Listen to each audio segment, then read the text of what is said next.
Baseball welcomes you to the following presentation of the Milwaukee Brewers.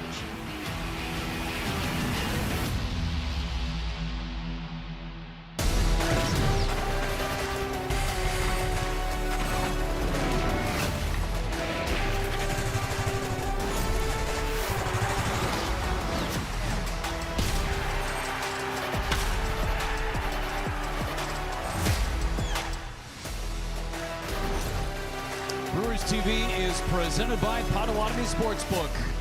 Brewers welcome in the Cincinnati Reds. Game one of a four-game series starting tonight from American Family Field. Hot, hot, hot. Summer has officially arrived. Reds coming to town after the Brewers swept them at their place last week, and it was the starting pitching that set the tone.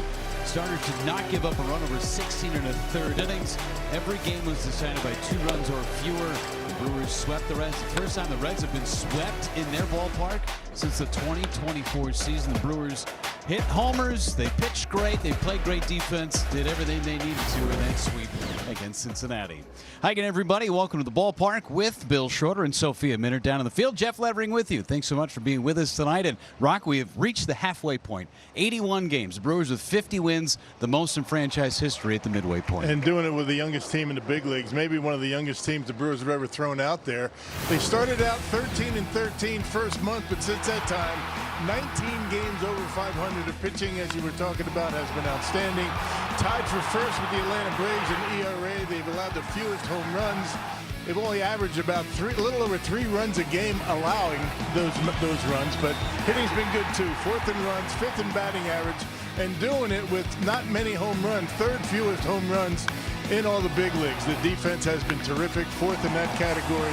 Guys have been able to score some runs. It hasn't been all that great runners in scoring position late, but they're hitting 270 for a season, which is pretty good. So hopefully the Reds pitching here is going to get these guys back and swinging the bats well, get some runs on the board tonight. Well, 50 wins so far through 81 games. Again, the fastest in franchise histories. We're bringing Sophia Minnaert. The pitching has been unreal, and the 2 guys that are the heads of the snake with Jim Henderson and Chris Hook, they couldn't be more pleased with what they're getting from their pitching staff. Yeah, how could you ask for more from this starting rotation than what they have done here in the first half? A 316 earned run average that leads Major League Baseball. A huge reason why they've been able to stack up those 50 wins and 27 quality starts for this group. Of course, Brandon Woodruff is the leader of that group, and what this rotation has done even better over their last 6 games. They've covered 33 innings, a .82 earned run average, 10 walks to 48 strikeouts. The opponent average just less than 200 at 162. It has been dominant stuff. Chris Hook, very pleased with the daily work and how that has led to the results that we have seen here in the first half. Body work's been good. I think the expectations with this group, I don't think we ever go in with a set expectation like, okay, what are we going to get? I am extremely proud of the fact that they have grown in their work. Every day it seems to be getting a little bit better. They understand what they need. I think it's up to Jim and I to kind of set a understanding, hey, a workflow, and then it's really cool to see these guys grow within that workflow. Hey, I like to do this a little bit differently. This is why this what feels good to me. This is why I want to do it, and I'm really excited about that. You know, when they start having ownership in their work and like, hey, know that this has worked well for me, and then go out in the game and put it to work. It's exciting. The Brewers starting rotation continues to roll, and tonight they hand the ball to the lefty Robert Gasser, getting ready for his 7th start of the season. His last appearance was a quality start against the Braves, looking to build off of that success, and they'll be facing Nick Lodolo for the Reds as they open up a 4-game series against the Cincinnati Reds. Brewers and Reds coming up. Milwaukee Brewers baseball is presented by your Wisconsin Toyota dealers. Toyota, let's go places. By Freighter and the Medical College of Wisconsin. And by Miller Lite. Taste you can depend on.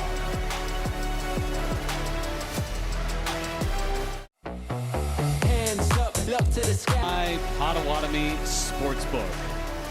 Hot day in Milwaukee. Brewers and Reds open up a 4-game series from American Family Field with Bill Schroeder and Sophia Minnaert. Jeff Levering along for the ride. As Robert Gasser gets ready to toe the slab for the Brewers. Faces the Reds for the first time since last September. Terry Francona and his Reds since May 27th. They have not played very good baseball. Been injured a lot.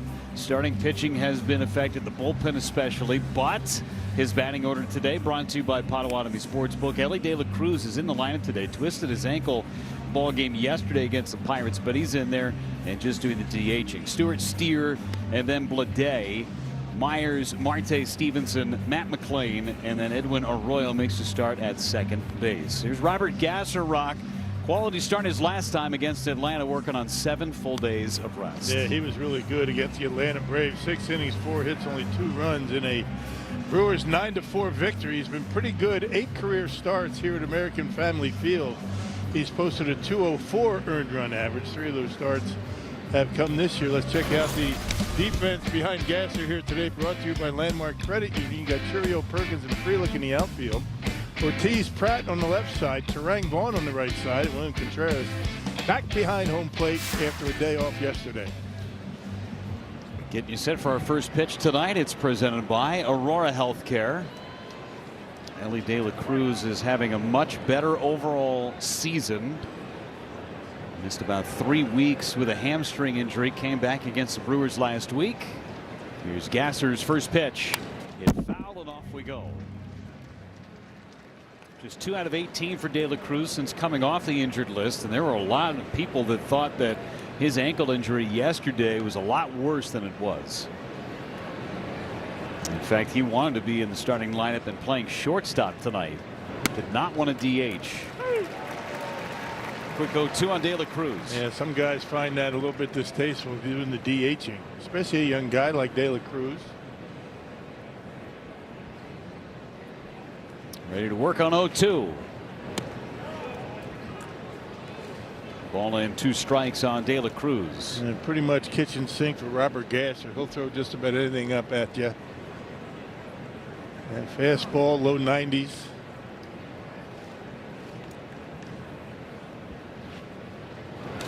Skips that one in the dirt. It's allowed 6 home runs on the season, has Gasser. 4 of those came in 1 start in Las Vegas. And as we've said with Kyle Harrison, you can kind of wipe out those starts in Las Vegas for a couple of these players. Foul by De La Cruz. Yeah, pop-ups go out of the ballpark there, right? Wind blowing out.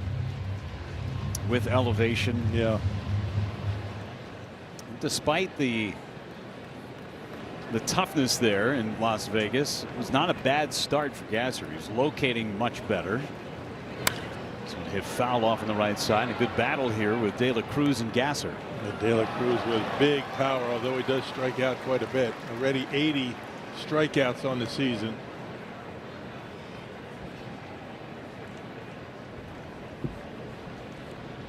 Two again. Got him. Sweeper up in the zone. First strikeout for Gasser. 81 actually. Up to the moment stats brought to you by Bill Schroeder. Here's our umpires tonight. Dan Bellino's behind the dish. Mark Ripperger is over at first.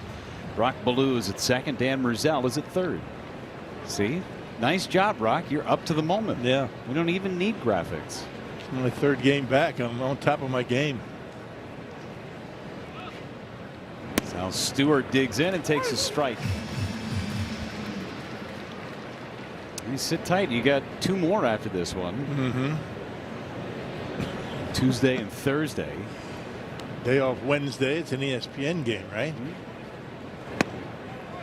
Exclusive to ESPN. We'll be on the radio broadcast for you. So Stewart opted not to challenge that one, and it was a good decision not to challenge it. Yeah, barely did scrape the bottom of the strike zone, not by much. Stewart leads the big leagues in ABS challenges. 0-2. Struck him out, bends the knee. And nice sweeper out of the strike zone. Started on the corner. With that late movement, it breaks down out of the zone, and back-to-back strikeouts for Robert Gasser. Good start. Sweeper is on point early for Gasser. Spencer Steer, the hitter.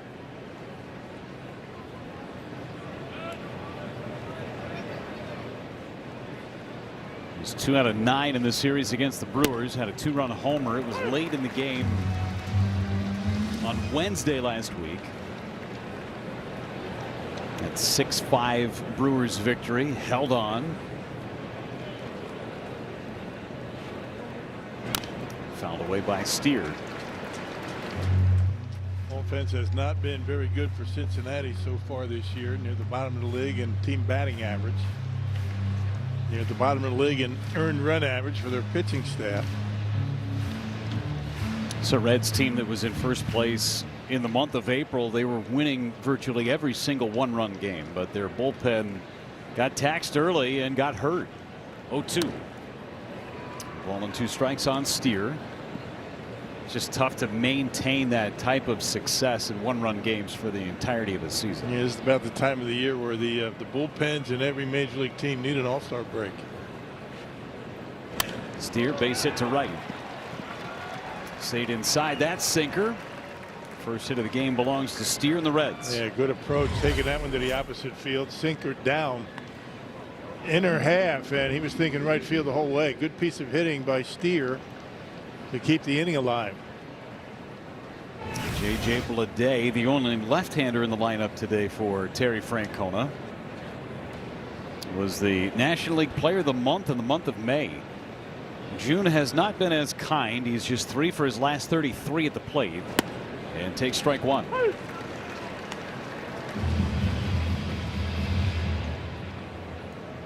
"13 home runs for Bleday. Did not start this season with the big league club. AAA Louisville. Popped out of the glove of Contreras. And the one thing the Reds do pretty well offensively is hit home runs. They've hit 100 of them. You keep them in the ballpark, you have a pretty good chance to beat them. In the middle of the pack in the league, 12th in home runs. And the Brewers, as we've talked about, Rock, they do not hit home runs. They just don't. 26th in Major League Baseball in home runs. They don't hit home runs. They don't give up many.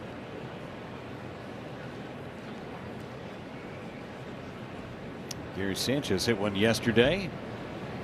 Here's the 2-1 set, a toss to first, and Steers back. He's got a pretty good move over to first base. He had him leaning. Not a very big lead, though.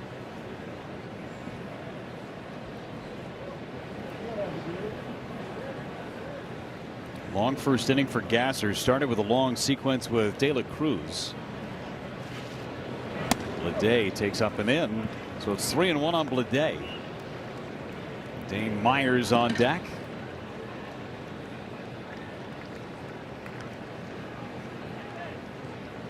Hot and humid in Milwaukee today. Going to be hot for the next few days.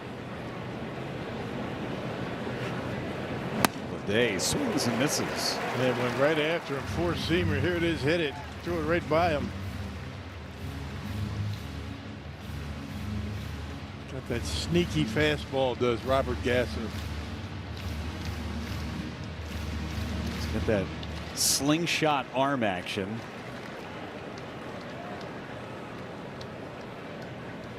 He's ready to work on 3-2. Steer will have a head start.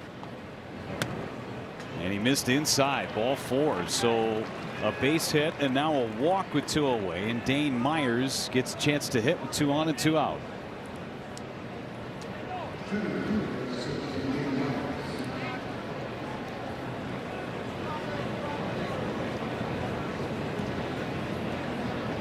The walks are what hurt the Brewers in yesterday's game against the Cubs in extra innings. Well, the last couple of days. Myers takes down, and in the last game the Brewers played in Cincinnati, they walked 11 batters, still won the game 6-5. The numbers for Myers there, hitting with runners in scoring position. He's been good in this situation. Chops it foul. It was Myers that hit into that game-ending double play against Joel Kuhnel last week at Cincy. Reds had the bases loaded in the bottom of the 9th inning, down by 1.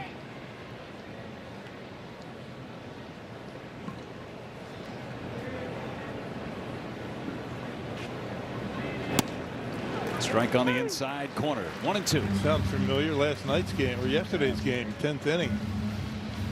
The Brewers had a shot. Gary Sanchez hit into the game-ending 5-4-3 double play. Almost felt like nobody wanted to win that game yesterday. 1-2 coming. And it's low, and a challenge from Contreras. The previous pitch is a ball. The catcher has challenged. ABS challenge presented by T-Mobile, and it's low. The pitch is a ball. Milwaukee retains 1 challenge. Contreras has been in a bit of a slump lately, challenging.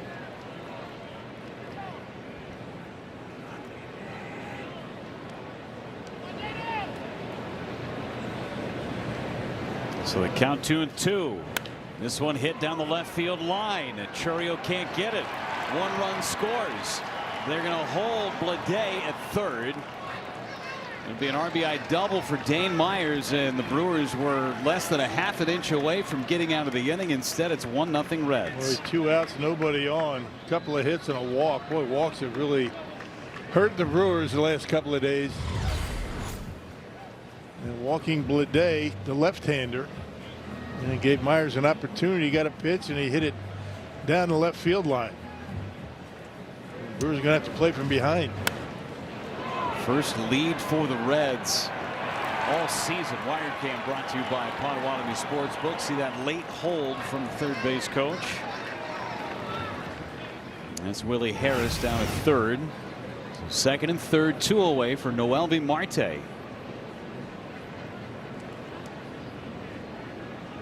All this damage and 2 outs against Gasser. Marte hits it foul. 26 pitches in this inning. And sometimes that third out becomes very elusive, doesn't it? You saw it over the weekend.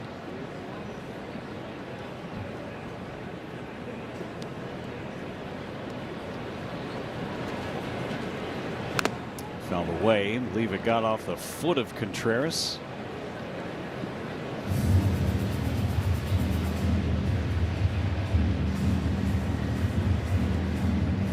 Oh, 2 trying to put Marte away.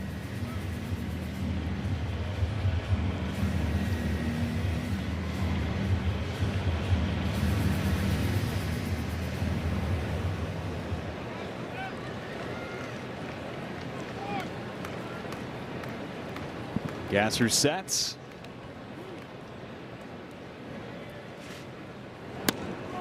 And he got him. Pitch right on the inside corner at the knees, and Gasser gets out of it. Took a lot of pitches. Reds have a 1-0 lead after half an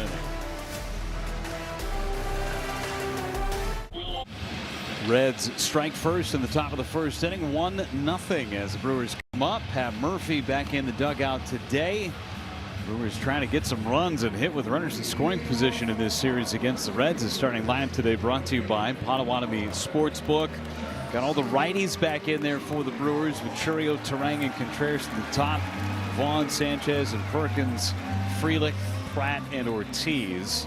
Brewers have just 2 left-handed batters in that starting lineup against Nick Lodolo, who was outstanding against the Brewers last week until a comebacker hit him in the wrist. Yeah, that was in the 4th inning. A line drive off the bat of Chourio. He got a no decision in that game. 4 innings, 2 hits, no runs, 6 punch-outs for Lodolo. 3rd year with Cincinnati, 28 years old. Always been tough on the Brewers. 7th career start, 8th game against Milwaukee, a 2.52 ERA. Yeah. Swing and a miss. There's the curveball, and it's 0-2 on Jackson Chourio. 1 for 5 yesterday for Chourio against the Cubs.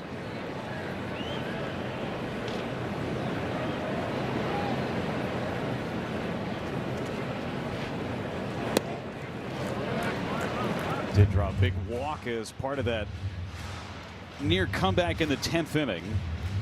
Ended up loading the bases. Sanchez do a 5th this inning. Hit down the right field line, foul. Yeah, 5 runs were scored in that 10th inning. Next to nothing the rest of the game. It was a 1-1 game. The Cubs only got their run on a wild pitch. It was a well-pitched ball game yesterday. Brandon Woodruff threw another gem. He'll join us in the bottom of the second inning on our TV broadcast. Back-to-back starts where Woody throws well and then joins us the next game. Yeah, right. Unfortunately, Woody's in that spot in rotation. He's not getting a lot of runs, right?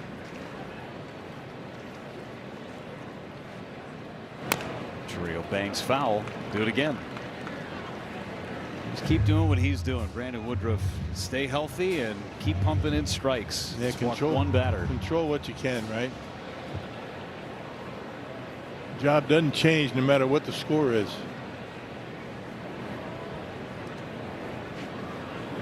Swing and a miss at the high fastball. Lodolo punches out his first Brewer. Reds defense behind Lodolo, Rock. Yeah, around middle of the pack in defense in the National League. 44 errors. That compares to the Dodgers only 26. The Washington Nationals, Jeff, 68 errors already this year. Oof. A lot of ease for the Nats. Tyler Stevenson doing the catching. As Bryce Terang fouls it away. This Reds team allows a ton of stolen bases. Number 1 in Major League Baseball. Hopefully the Brewers can get some base runners to exploit that.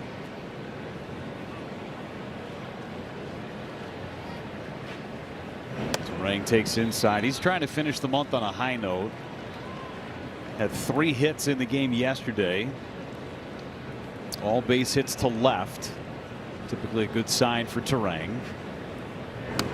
Took the hook for a strike. He's had 2 stretches this year where he's had a tough time coming up with hits, but normally he snaps out of it. He's that good of a hitter.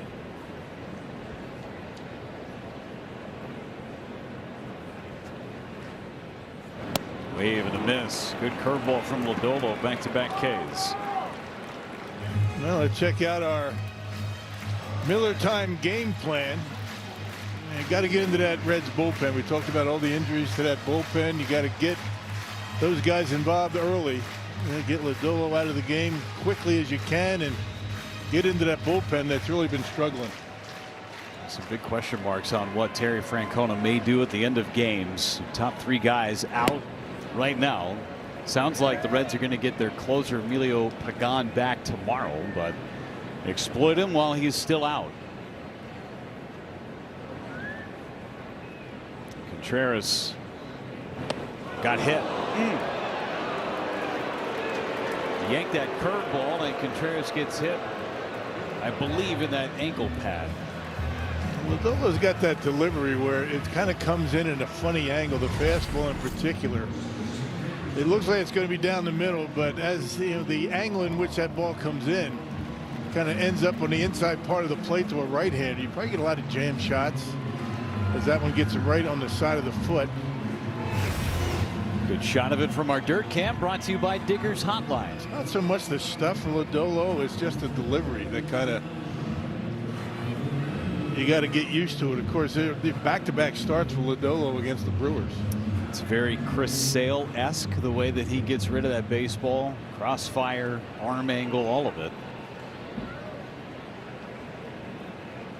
Andrew Vaughn digs in. He has been a killer against left-handed pitching all season. Takes high, ball 1. Saw that last shot, by the way, of Nick Lodolo as he was putting the rosin on his left hand. He had a big bruise on his wrist and did not pitch after that comebacker from Jackson Chourio, but you can still see the remnants. This is that comebacker on Tuesday. It was a 104-mile-an-hour shot right off of his left wrist and never even gave it a chance to go find that baseball. One hop bullet. And that was it for him.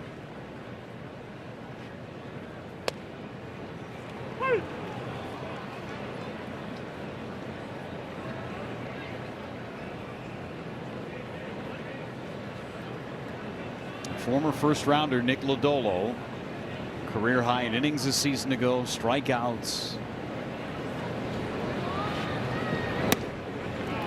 He's spent a lot of his career on the injured list. And last year made 28 starts for the Reds. And attacking the Brewers up in the strike zone.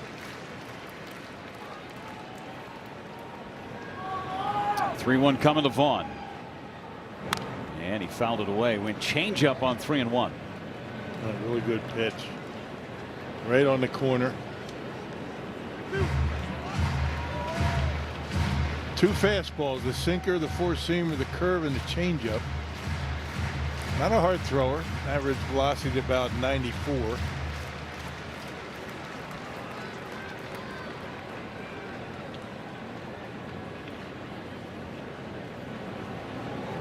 Contreras will run here. 3 balls, 2 strikes, 2 away.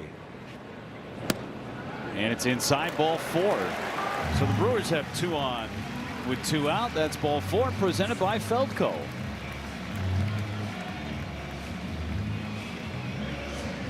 Gary Sanchez ripped a home run in the ball game yesterday. Solo shot down the left field line. Lightning quick hands. Yeah, his first at bat came in the 2nd inning.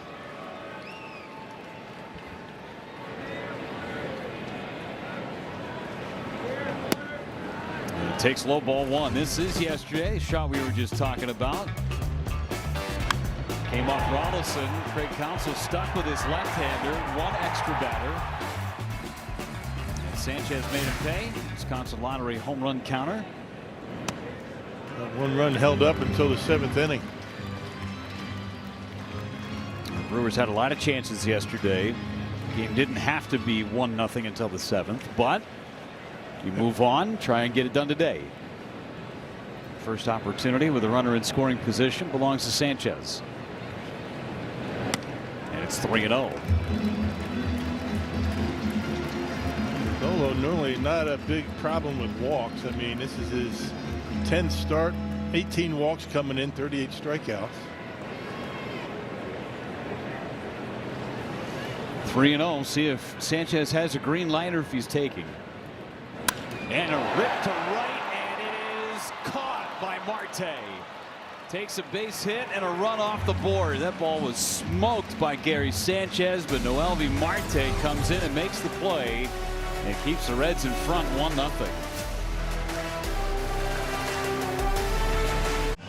Robert Gasser back on the mound for his 2nd inning, his 14th career start, his 7th of the season. And with Gasser on the mound tonight, the Brewers have 35 games started by a rookie starting pitcher, and that is tied for 2nd most in baseball with the Boston Red Sox. So that has been the story for this team. These young guys stepping up in the rotation. They have the lowest earned run average of any rotation in Major League Baseball. And so Pat Murphy talking about Robert Gasser's return here, the opportunity in front of him. He said they do want to see the stuff tick up a little bit. He said, you know, he's physically worked his way back from Tommy John surgery. He's coming off of his first win since returning. 6 innings, a quality start for him with 7 strikeouts against the Brave. And so now it's just a matter of the mental part of things for him. He said he's got to be able to trust himself. He's got to be able to respond to jams and big moments throughout the game and just kind of grab some consistency. So he's physically done the work to get himself back from TJ. Now it's the mental part of things, guys. And again, this is just his 14th career quality start. So we'll see how he responds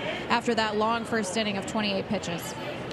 He's out to an 0-2 start against Tyler Stevenson. That's always a good sign. You see the quality outing last time against Atlanta. The 7 strikeouts had matched a career high.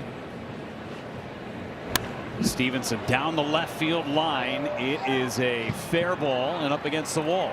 Churio gets to it, fires it into second base, but in with a double is Stevenson. An 0-2 mistake from Robert Gasser. Yeah, sweeper that stayed up and middle in. Yep, you're right, a mistake. And Stevenson hammers it off the wall out there in left field. Maybe tried to spin that one a little bit too much, just hung up there in the strike zone.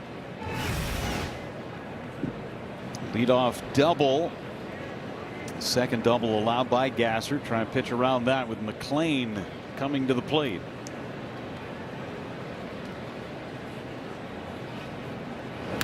Swing and a miss. Good sinker off the plate away. McLean was 0 for 5 against the Brewers last week. Starting at shortstop today. Normally the everyday second baseman for Cincinnati. Squares to bunt. And it's a good one. Gasser spins and throws. McLean is out. Sacrifice is good for McLean. Hey, the newest Brewers bobblehead is almost here. Get a Brandon Woodruff trading card bobble for the first 25,000 fans at the game on Saturday, July 18th. That's courtesy of PNC Bank. See the bobble and get your tickets at brewers.com/giveaway. We're going to have to ask Brandon Woodruff about this. It's one of his most favorite moments as a player, that home run off of Clayton Kershaw in the playoffs in 18. That's what that bobblehead is about. And have him on in the next half inning as Arroyo hits a foul. But the fact that his first bobblehead is not even him pitching, it's him hitting. Do we have a sample of it? Not yet. Not yet. I know. We're all waiting. Maybe we got it and Vinny took it. I'm sure Vinny took it. It is absolutely in the back of his car. 0-1 to Arroyo. Back. Chance to pitch for a strikeout here for Gasser. I guess a bobblehead of you hitting is better than no bobblehead at all. Agreed. And it is a home run off of a future Hall of Famer. Right. In the playoffs. Yes. Yep. Pretty cool moment. Makes it even sweeter. 0-2.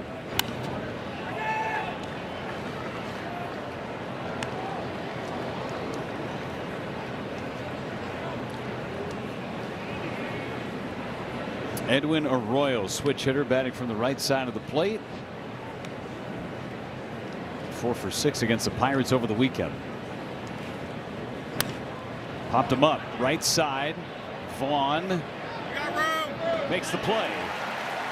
That's just as good as a strikeout.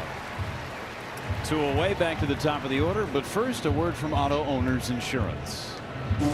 We customize your policy, so when the unexpected happens, you know you're covered. That's simple human sense.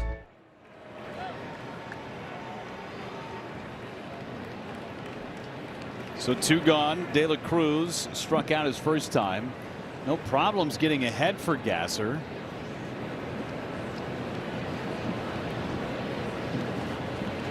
De La Cruz takes high, ball 1. 8 of 10 first pitch strikes, including that first pitch to De La Cruz.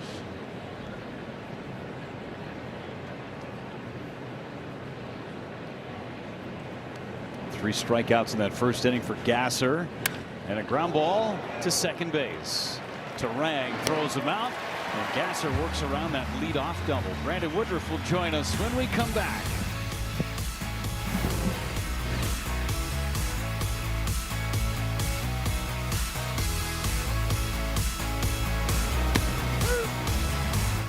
This 1-0 Cincinnati. Start play here in the bottom half of the second inning. And as we told you, Brandon Woodruff is going to join us from the Brewers dugout. It's our Active Mic, presented by the Active Cash Card. What is this, 2 for 2? You have 2 starts, and then you join us the day after. This is a pretty good trend going for you. Hey, if I can keep it going, keep the good trend going. Listen, if I pitch well, I put my socks on the same way. I do everything the same way. Pretty routine oriented, so let's make this a little bit of a routine. Let's keep that thing going. What was the big key for you yesterday against the Cubs? You know, it's a team I'm familiar with. A lot of the guys I've faced in the past, and you know, familiar with the series, obviously. And it doesn't matter who's playing good or bad. Every time we seem to link up, it's always a great series. So just having an understanding of everything surrounding that and having a good idea just helped me in. Just to come in and execute. And I think that's the biggest thing. Get ahead. You know, I didn't want to. Oh, come on, Kurt. I didn't want to pitch to. Dane Myers almost turned that one into a zoo. That's right. I just try to come in and pitch to my strengths and really just try to stick with that and not let the hitter kind of dictate how I'm going to go about my business, and that's how I try to treat every start. Worked with Gary Sanchez for the first time yesterday too. Yeah, it was great. Had a great pregame meeting, and Gary is great. I mean, it's all about what, you know, we're seeing in the game with swings, and you know, we have our game plan, but that can go out the window pretty quick, and just a lot of discussion in between innings. And yeah, Gary was great back there. It's been really impressive, Brandon, watching you with the adjustments you've been able to make. I mean, you used to be throwing in the upper 90s, 98 miles an hour, but you're still getting the swings and misses with the fastball up in the strike zone. What's been the biggest adjustment you've had to make, knowing that you don't have that big heater anymore? Yeah, it's just I think one is being able to command the fastball. That's first and foremost. You know, my thing has always been the 2 fastballs and changeup, and you know, going through the rehab last year, I had to really figure out myself, figure out how I was going to pitch. Didn't quite know how I was going to play at this level, but you know, I try to pride myself on reading swings, and you know, whether the fastball is 92 or it's 98, good swing style. I try to put it in a good spot. Oh, here we go. Come on, get in Sal, there. get in there. Safe. And he held it back. Good call, Woody. There we go. Let's see if we can get it here. Hold on. He's going to look in here in 1 second. Terry Francona deciding whether or not he wants to challenge. That's our guy. Look at him. Get the dirt out of your face. Yeah, hey, that right there, that shot right there is the perfect Sal giveaway he had the other day. It's amazing he's dirty before the game even starts sometimes, right? I know it. I know it. No, so I don't even know what I was talking about. What was the question Talking about again? the adjustments you made. Yeah. You So know, first and foremost is fastball command. That doesn't matter if it's 92 or 98. You can't throw the ball where you want to. It's going to be tough in this league, and I've tried to pride myself on being the type of pitcher that can do that, and I just have to do it a little differently. I have to disguise stuff a little bit differently. I have to move it around to some different spots more than I used to, but hey, man, if you want to survive in this league, at some point you have to make an adjustment as you get older, and that's okay. You know, I'm in a good spot right now, and just have to trust my stuff and go with it. On the lighter side, Woody, we've been talking all year about how young this starting rotation is. Now that you're back, you've kind of increased the average age a little bit. Yeah, heck yeah. How have you been able to help these guys? Are these guys coming to you quite a bit, talking about pitching and how to make adjustments and reading hitters and things like that? It's just constant conversation. Watching each other's bullpens, I think, is a big thing, is massive. You know, whether that starts a conversation in the dugout is huge. And listen, these guys, outside of myself, they have incredible stuff. Like, it's across the board now, man. It's like every guy that suits up now is just has incredible stuff, and our rotation and staff, and even a lot of the bullpen guys, man. It's incredible what these guys can do these days, and it's all about just honing in what they do well, and consistency, and back to the command part. That's important. And just it's just constant conversation, whether it's in the dugout, in the clubhouse, whatever it is. You know, if I can help pass a little information along, you know, that's helped, you know, me in the past, hopefully it can help somebody, and I think it's a fun thing for me now. I'll throw away. Sal's going to get the third. There we go. It's a fun thing for me right now. You know, I'm obviously a little bit older, but I was in their shoes. It felt like not too long ago, and that's the exciting part. Is I know exactly what they're going through, and making the adjustment of having success at the big leagues and being able to sustain that. And it's a hard thing to do, but every one of these guys can do it. They have the stuff to do it, and so it's just about helping them along, you know, this journey with Hookie and Jim, and it's been fun. Pratt strikes out on that high fastball. 2 away, runner at third base. Well, you're a little older and a little wiser. Is it hard to believe that 8 years ago you were hitting a playoff home run against Clayton Kershaw? I know we talk about it all the time. We just did the promo for your bobblehead that's coming up. Yeah. The fact that your first bobblehead is you hitting and not pitching. Come on. What do you got on that? You know, well, I think my first one was supposed to be during the COVID season. Obviously, that got axed. But hey, look, I think it's pretty sick. Right? You know, it's getting a bobblehead and me hitting, man. Come on, that's cool. Totally. And you know, I'll always have that moment, and you know, but I'm still trying to. I've always said this. I'm still trying to pitch my way into the hearts of the fans here, and but that home run is going to overshadow anything I do on the mound. It's so fun, which is okay. Yes, it is. We're looking forward to your bobblehead day. We're looking forward to your next start, Woody. Thanks so much, man. And hey, you got a baby on the way. It's coming soon, buddy. That's right. I'm about to be like Locaine, 3 kids now. I love called it. up. Thanks, Woody. Appreciate you. Brewers and Reds opening up a 4-game series here at American Family Field. Cincinnati with a 1-0 lead. Our time to check in with Rick Schlesinger, the Brewers president of business operations. And Rick, you and a lot of the front office staff, Brewers employees, were busy earlier today. The Brewers' annual participation in the Salvation Army Feed the Kids summer meal program. It has been a great partnership for a long time. What did you and the staff do to help feed the kids all summer long? Yeah, it's a great program. We've been partners for 10 years with Salvation Army. In the summer is when there's some real meal issues with the kids not being in school. So they make lunches for 1,500 kids. It's a 10-week program. And you can't say enough about our staff helping out. Andrew Vaughn, Chad Patrick are there to help make lunches. And again, it's an important thing. You don't want kids to go hungry in the summer. And kudos to the Salvation Army for this program.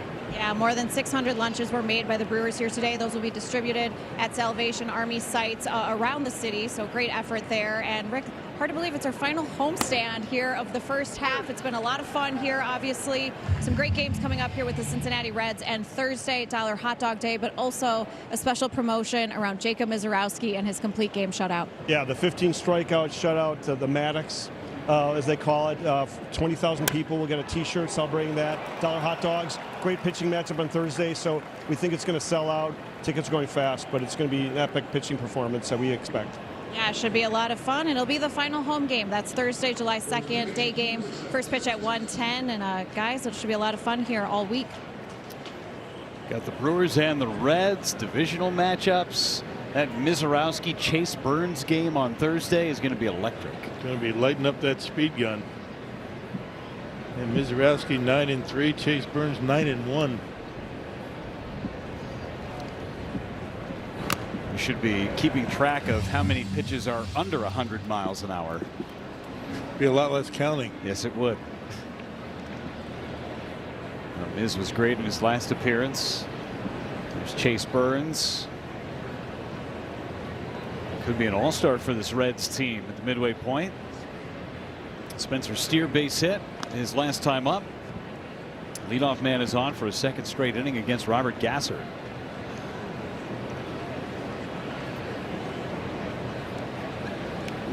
Summer is here. Kids are out of school. Great opportunity to come to the ballpark. Going to be toasty this week. To third, tough play. Ortiz tries for second. That's one. Safe is Steer. That is a big league play by Joey Ortiz. Yeah, no kidding. I mean, you know, getting the baseball, that was the easy part. I mean, turning around with his momentum going toward the third base dugout, making an accurate throw to second base. That is not an easy play. And Bryce Terang not satisfied with just the out at second. He's thinking about a double play. That's our Aurora Healthcare defensive play of the game already here in the third inning. That's what the Brewers do. They play exceptional defense. They keep the double play in order as Blade takes ball one. Helps when you have three shortstops on the infield at one time. And we talked about the Reds. They've struggled defensively. The Brewers' fourth best fielding percentage in the National League.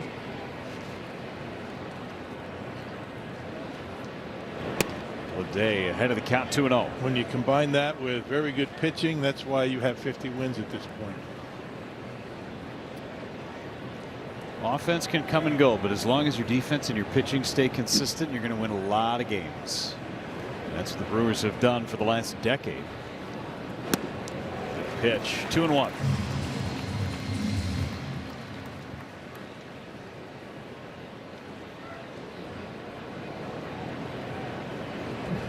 Pitch number 50 from Gasser, about ready to be thrown to J.J. Blade. Ground ball hit to Terang. 4, 6, and 3. They roll it up, and Gasser gets out of the third inning. Let that defense go to work for you, young fella. Top of the order coming up. Single day. Milwaukee Brewers baseball is presented by Potawatomi Sportsbook. Bet above the rest. And by Northwestern Mutual. Discover a better way to money at northwesternmutual.com. Great shot from our drone outside American Family Field. 1-0 Reds. Got 4 hits against Robert Gasser. The Brewers had just the one. The double by Sal Frelick in the second. Top of the order. Second time through against Lodolo. Churio struck out in the first and takes strike one. One of 3 strikeouts for Lodolo.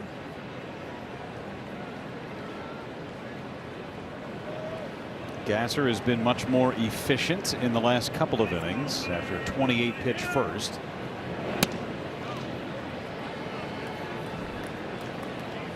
That one didn't miss by much.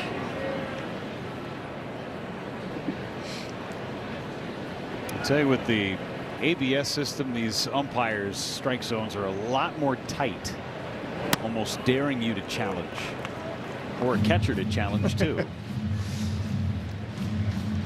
And that's okay. We didn't see many challenges out of the Cubs, did we? One challenge all weekend.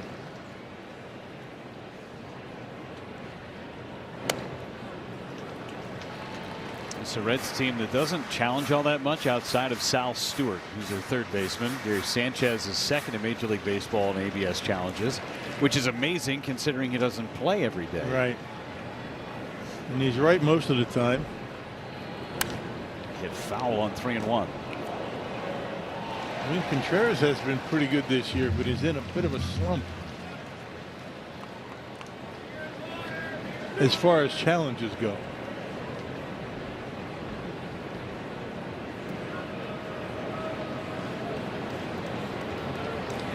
(3-2) on Jackson Chourio.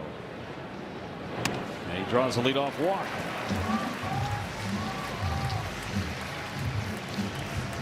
Well, think you know the Brew Crew. Put your Brewers knowledge to the test with the Brewers Guess Who giveaway for the first 25,000 fans at the game on Saturday, July 25th. That's courtesy of Gruber Law Offices. Get your tickets at brewers.com/giveaways. Did you play Guess Who with your kids? Do you remember that game? Yeah. Board game? Great game. Yeah. Does your person have blonde hair? Yeah, right. I mean, I haven't played a board game in quite some time. I do have grandkids. You should get them the Guess Who game and play it with them. They like Operation. Remember that game? Oh, I love that game. Yeah. They don't play on you, do they? Just about every other doctor in town does.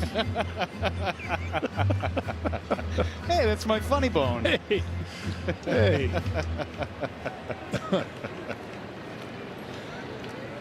Ball and a strike on Bryce Terang.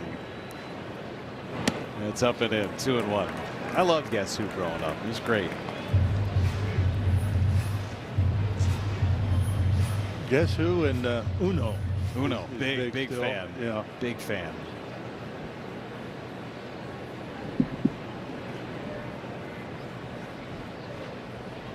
Ground ball off the glove of Lodolo, picks it up, goes to second. They get one. That's on the exchange.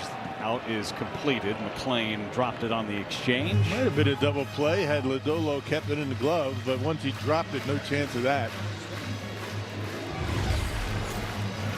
And another comebacker, this time off of Terang's bat. This time Lodolo able to get in the glove and not off his wrist. William Contreras digs in.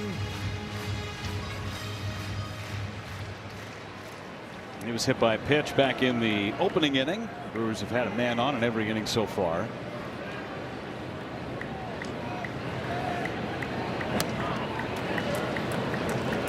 Wisconsin Lottery home run leaderboard. Bowers 14, Terang and Chourio with 11, Contreras and Sanchez 9 and 8 respectively. Contreras has the longest distance on his home runs.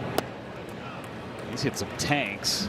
That was on Friday against the Cubs, that bomb that went over everything here in left center. Put that game to rest. No doubter. It's wide, 3 balls, and we'll get a challenge from Stevenson. Previous pitch is a ball. The catcher has challenged. I think he's going to win this one. Clearly in the strike zone. The pitch is a strike. Cincinnati retains its challenges. That's the one thing about the challenge system. When you got a catcher that sets up on the inside corner, he's got to reach all the way across his body. Makes it tough with an umpire. This hip thunk. I'd imagine it's tough for a catcher too. They're trying to keep that pitch in the strike zone. Of course, you don't have to worry too much about that as long as you have challenges remaining. Framing is not as big a deal as it used to be, unless you're out of challenges.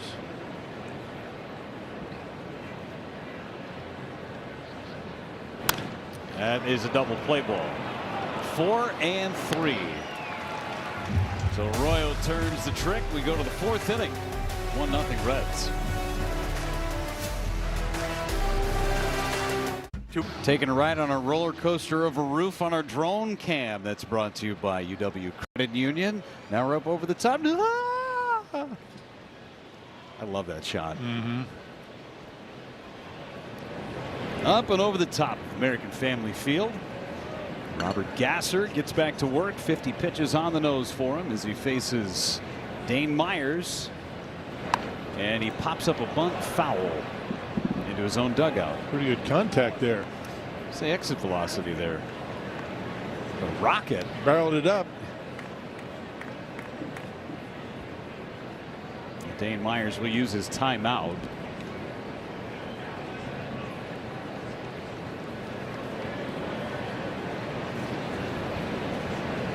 Myers with the RBI double in the 1st inning. Came with 2 away against Gasser. Ground ball to 3rd. That's foul.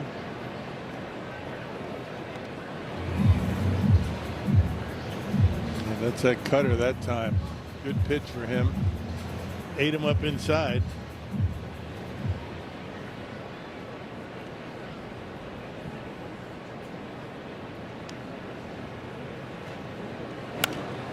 Popped it up foul again. Trying to elevate that fastball. We were talking to Brandon Woodruff about his ability to continue to get strikeouts.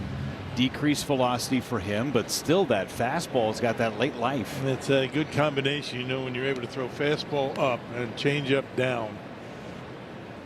Awfully difficult for hitters to cover both of those. Not so much the other way around. Change ups up, fastballs down, not a good combination, but very rarely do you see Woody fall into that trap.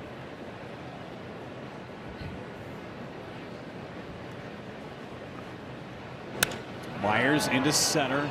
Perkins short of the warning track makes the catch.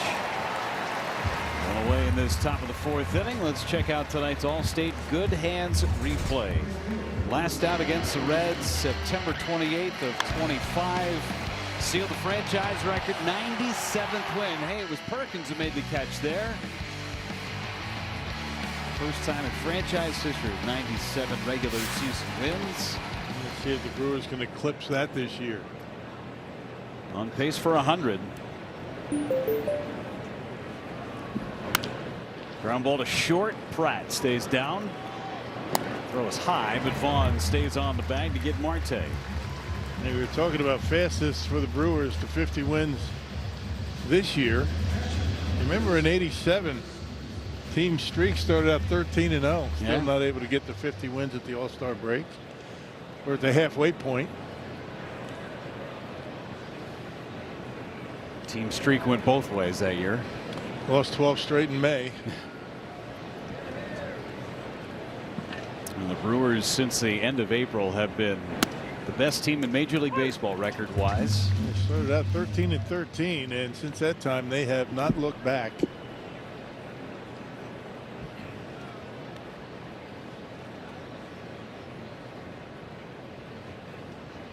Just like the roller coaster that the drone was taking on the rooftop, that's kind of what we're on right now on the downhill of the season. Game number 82.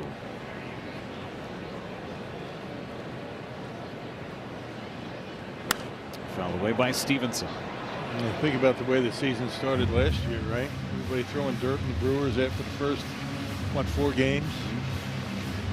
Ended up with 97 wins. It's a game of runs, right? Just like the NBA. Yeah. You're going to a nice stretch, winning games, then you might falter a little bit.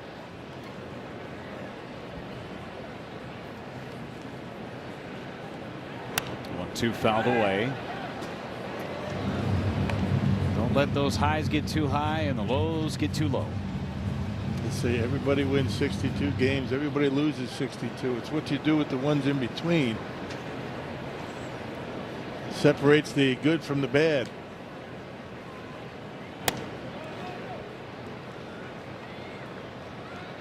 Now for the Brewers, there's been a lot more good than bad here in the last decade.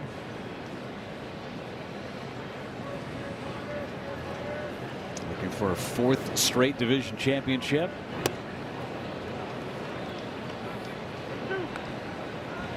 Currently with a 5.5 game lead over the Cubs.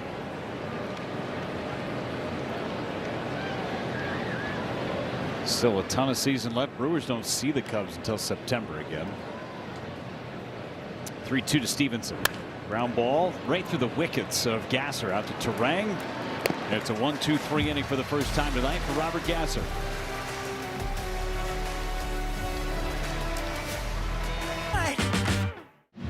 Hey, score big on authentic gear at MLBshop.com. From official jerseys and memorabilia to hats and hoodies, we've got the season covered.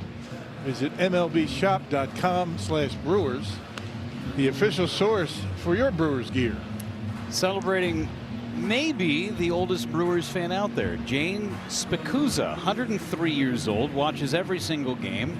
And while she's watching the game, she scratches out lotto tickets.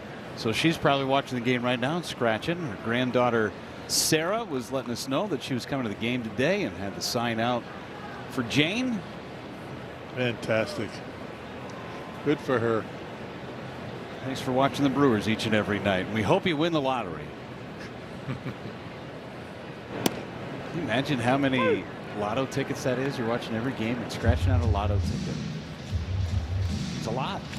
162 a year. Maybe it's more than one ticket. I don't know. Does that include postseason? Could be.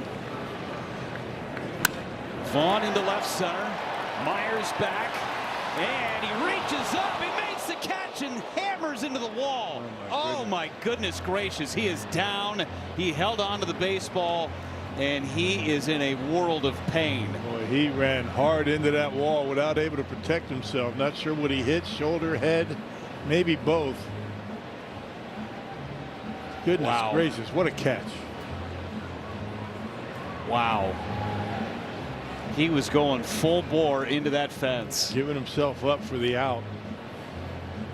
Second time the Brewers have hit a rocket that has been caught. One in right. That was off the bat of Sanchez. I mean, it could be a number of things right there for Dane Myers. As you mentioned, head, shoulder, maybe his ankle twisted at the bottom part of the wall. I mean, anything could have happened. You're not going to see a better catch anywhere than that. Oof. He's getting all the attention he needs. I mean, this is a whale of a catch from Dane Myers. He was shifted around toward right center. Yeah, head, shoulder. Probably both. What a catch. I mean, fully stretched out, unable to protect himself. There is padding out there, but it is not soft. I think it's more shoulder than head, I think. Oh, I hope so. At least you hope. Oh, what a play. Wow.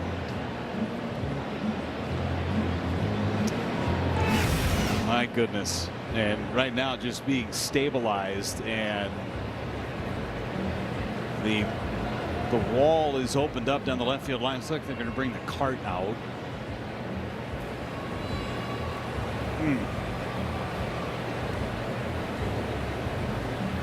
With the speed that with which he had to go to get that baseball, that ball was hammered by Vaughn. Fully stretched out, unable to protect himself, and went hard into that padding.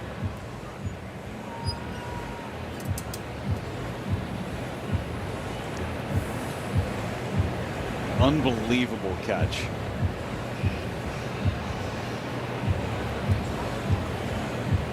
A lot of guys might pull up on that. Some guys are a bit timid to the wall. Sal Frelick's not. His top speed was at 27.5 miles an hour. So think about driving a car sprinting 27.5 miles an hour, and he is being helped back out onto the cart. Holding the arm. And Dane Myers is going to be taken from this ball game, and everybody's thinking about him right now. Wow. Talk about giving yourself up, right? With the out. Hurtling his body into that padding. TJ Friedel, just up from the minor leagues, will take over. See whether he goes to center or left, but Dane Myers will be assisted out onto the cart, and he'll get checked out. Wow.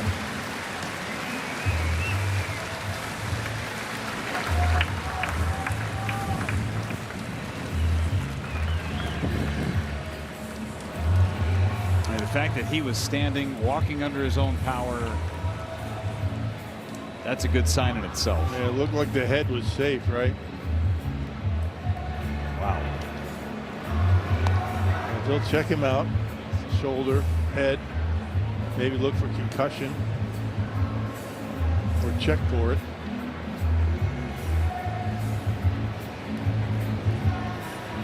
Nick Lodolo will continue on here with Gary Sanchez. And that can take a toll on you as a teammate, seeing somebody get hurt like that. But again, at least he was responsive and walked under his own power onto the cart. So TJ Friedel take over in center field.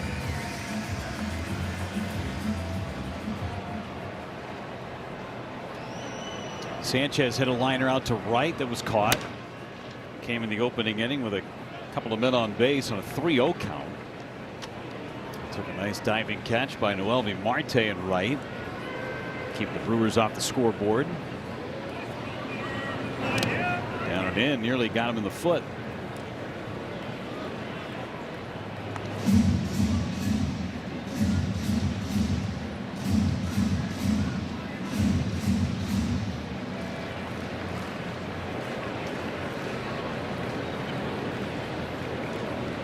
To Gary Sanchez. It is low, and a challenge from Stevenson. He won the last one. He's going to win this one too. The previous pitch is a ball. The catcher has challenged. Almost the entire baseball is in the strike zone on this one. Yeah, Dan Molino missed this one. The pitch is a strike. Cincinnati has 2 challenges remaining.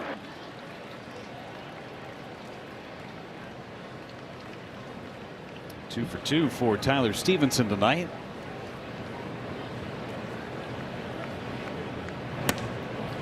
3-1 on Sanchez.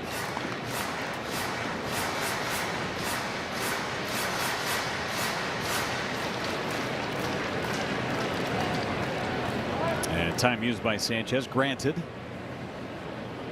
Lodolo was getting ready to work. Another tight one between the Brewers and the Reds. Each of their games last week decided by 2 runs or fewer.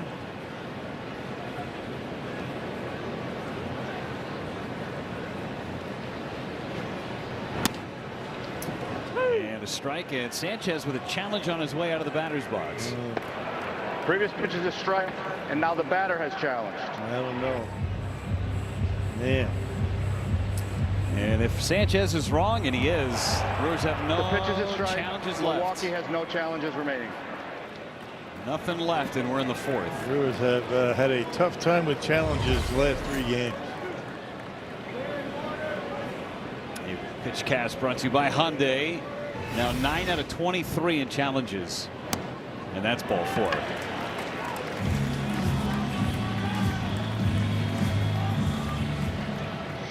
Third walk by Lodolo. Blake Perkins hit one hard his last time to center.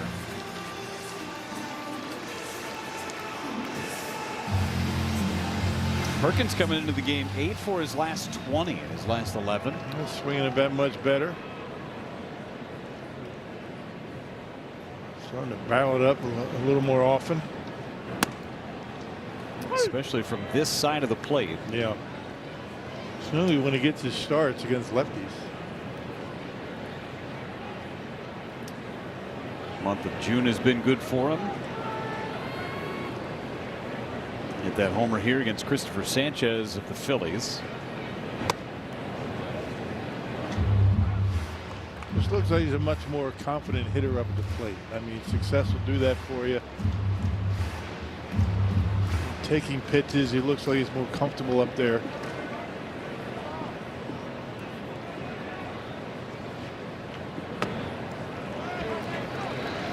We know what he can do defensively. Elite defender, especially in center. The Brewers have been in a stretch of seeing a lot of left-handed arms too. They'll see another one in the series. Andrew Abbott, game 3.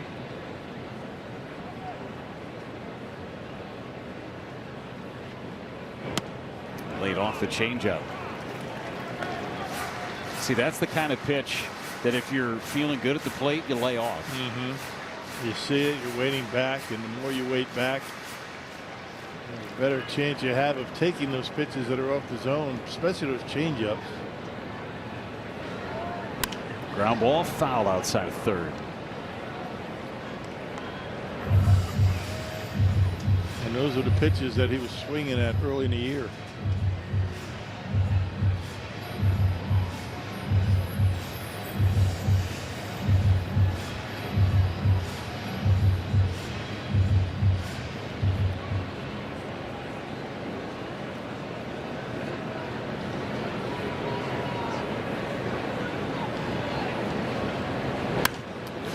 Foul right side. Do it again.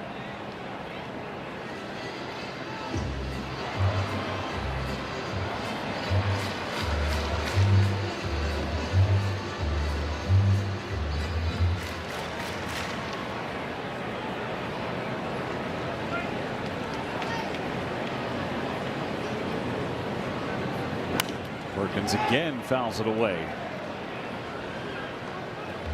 Be the 8th pitch of the at-bat between Lodolo and Perkins. He's had about 3 pitches that have gotten a lot of the plate, the fastballs.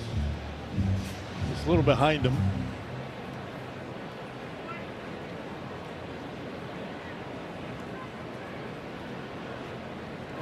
And he laid off, ball 4. Good AB from Perkins. Real good. 2 on, 1 away, and now a message from Potawatomi Sportsbook.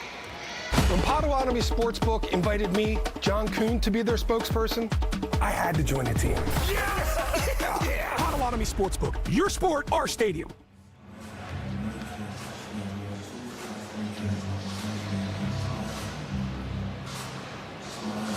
And 4th walk issued by Lodolo. Season high for him, 5 walks. That came back in mid-May against Philly. See if the Brewers can make him pay. Sal Frelick has the only hit of the night for the Brewers. It's a double. Brewers so far 0 for 3 with runners in scoring position. Sanchez, the runner at second. Perkins, the runner at first. Strike 1 on Sal, right down the middle. Sal's been doing a real good job lately of hitting that ball hard into left field.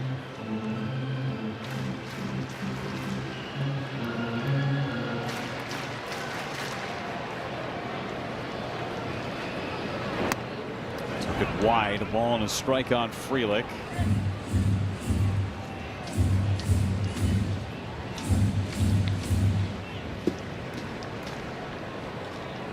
A lot of pitches for Lodolo. Number 71 coming. Good take by Frelick. 2-1. Thought about it.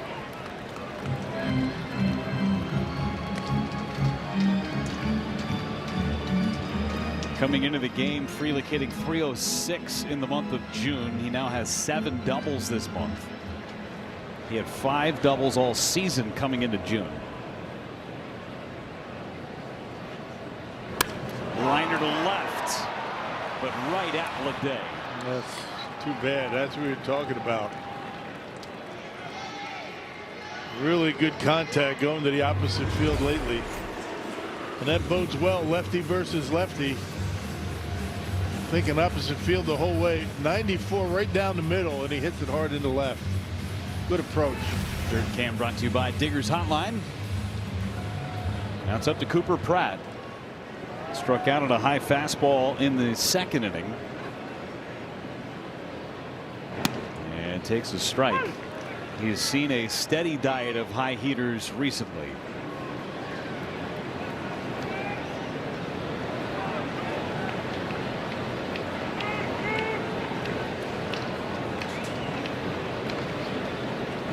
It's away. And the biggest difference between AAA and the big leagues is that pitchers will really take advantage of a spot in the strike zone that you have a hole. Got to start laying off that high fastball. That's not good for anybody.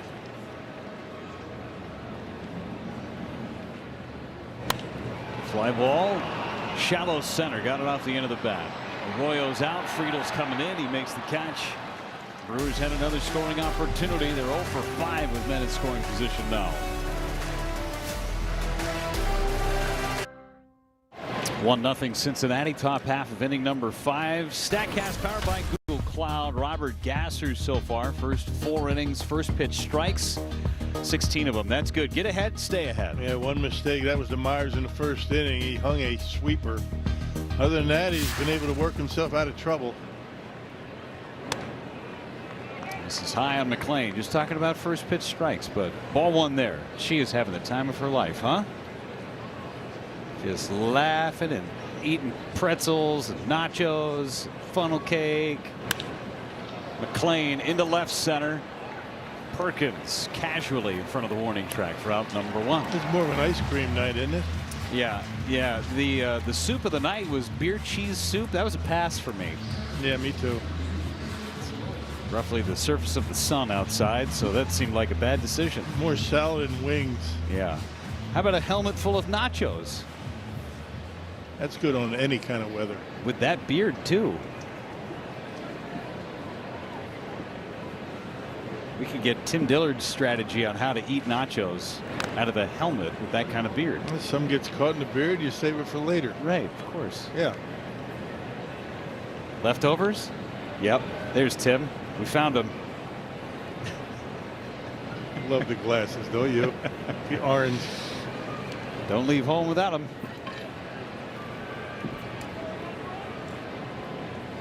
Arroyo into center. Perkins on a bounce.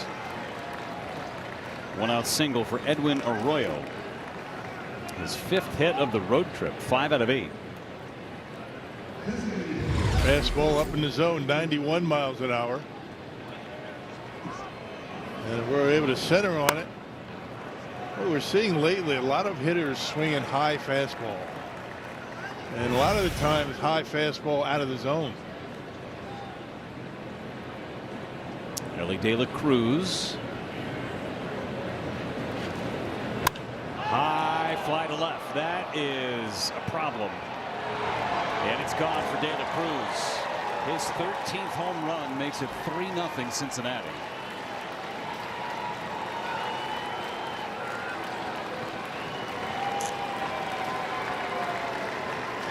First pitch of the sequence, and De La Cruz did not miss it. Yep, 4-seam fastball. And bad ankle or not, he was able to launch that one into left center. Pretty much down the middle of the plate. He's got incredible power. A lot of swing and miss in that swing, but when he gets a hold of him, nobody can hit him further. Used to be that there was not a lot of power in that bat from the right side of the plate. That is not the case for De La Cruz this year.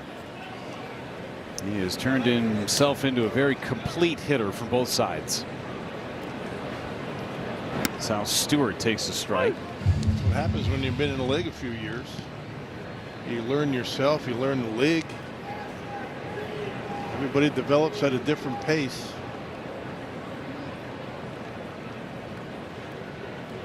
Stewart fouls it away. All of a sudden getting a lot of the plate is Gasser. That one right down the middle.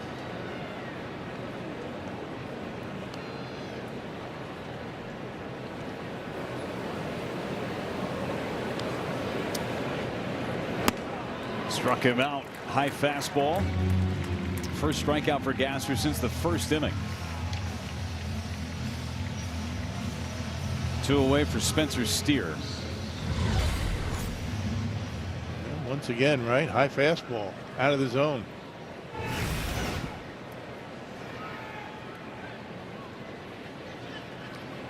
Steer base hit and fielder's choice. Brewers with an uphill climb. No more challenges left for the Brewers. Lost that privilege in the fourth.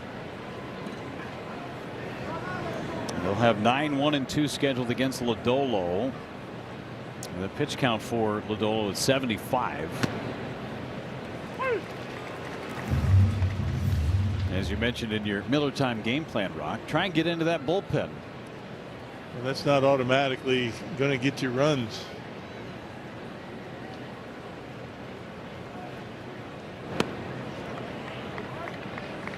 Didn't go. 2-1.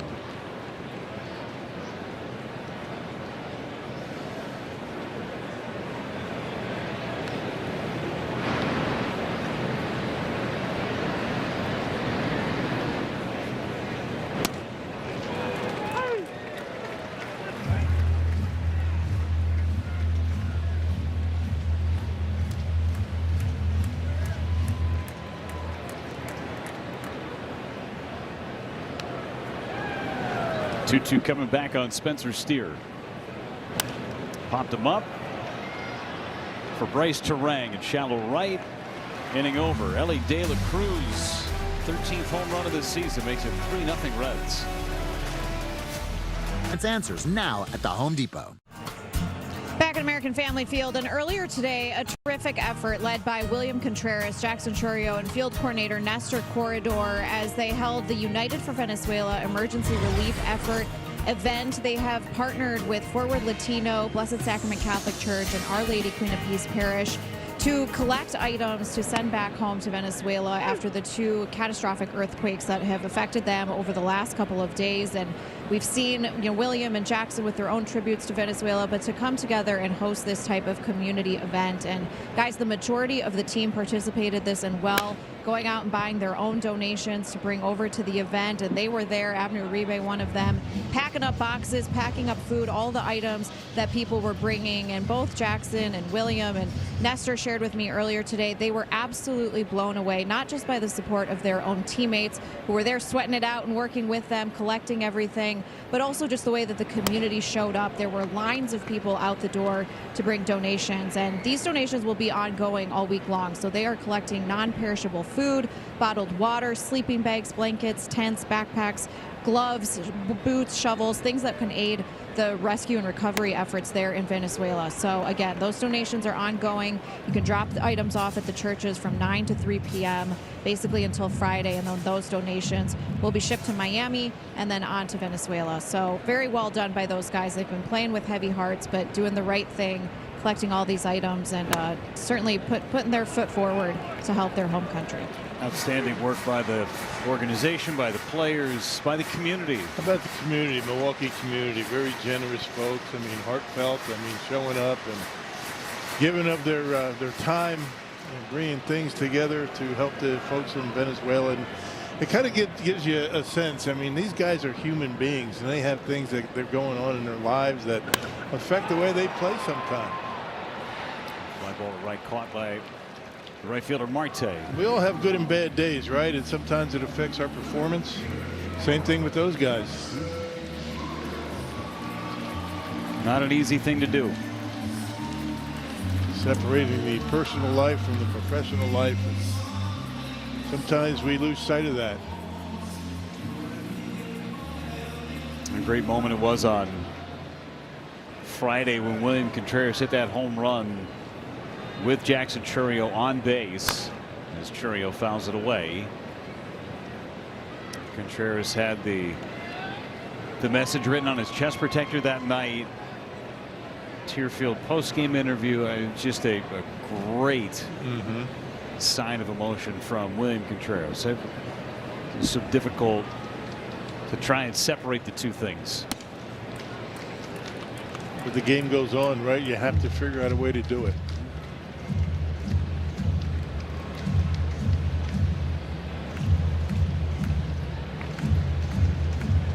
Right now, Contreras hoping his country made Jackson Chourio can get something going against Lodolo. The Brewers have just one hit.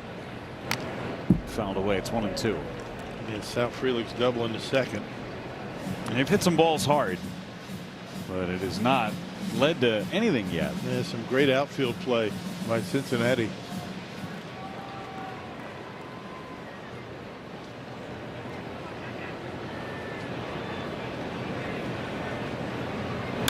On the ground, third base side, it's a foul ball.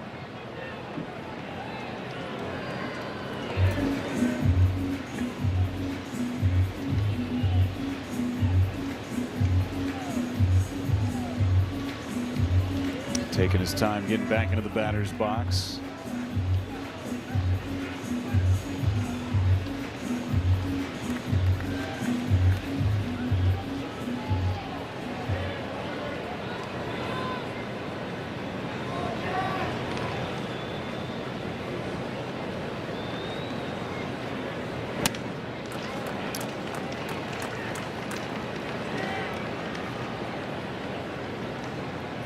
Bullpen is quiet for Cincinnati in this bottom of the fifth inning. 86 pitches for Lodolo.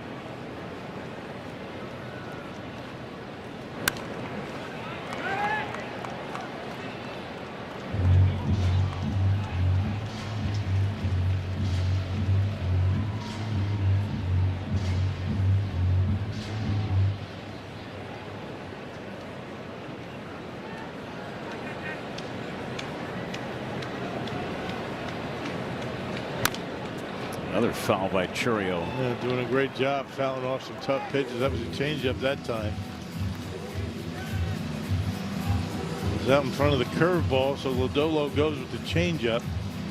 Still able to wait back long enough to get a piece of it.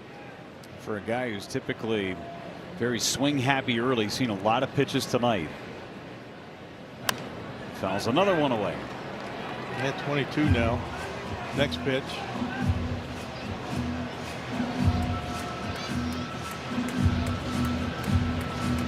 Got a good cribbage hand going. 7 pitches in his first one, 6 pitches in his second one, 8 so far in this one. This is number 9. How about 10? How many points is that? 15-2 and a run for 3 is 5. We'd need one more card though. Got to play with 4. But 8, Next 7, 6 is pretty good. Next at bat. 2-2. 3-2. 11 pitch sequence now. Yeah, great at bat by Chourio. Going to go a long way in trying to get Lodolo out of the game. That pitch count over 90 now. Here's number 11. And he struck him out. What a changeup there from Lodolo. Man, heck of a pitch. Going changeup on the full count. It's exactly where you want it. Down out of the strike zone, and he gets his swing. Dirt Cam presented by Digger's Hotline. Get yourself into swing mode as a hitter.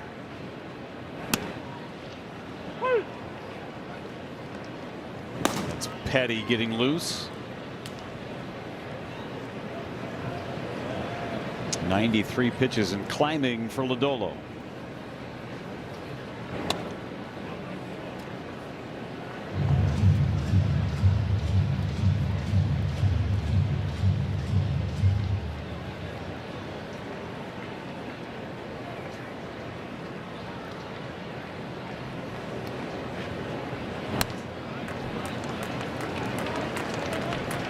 Rice Terang trying to get something done with 2 away, get Contreras up.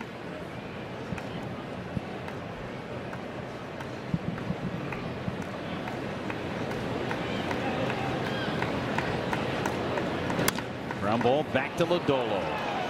He's got it, and it's a 1-2-3 inning for the first time tonight for Nick Lodolo.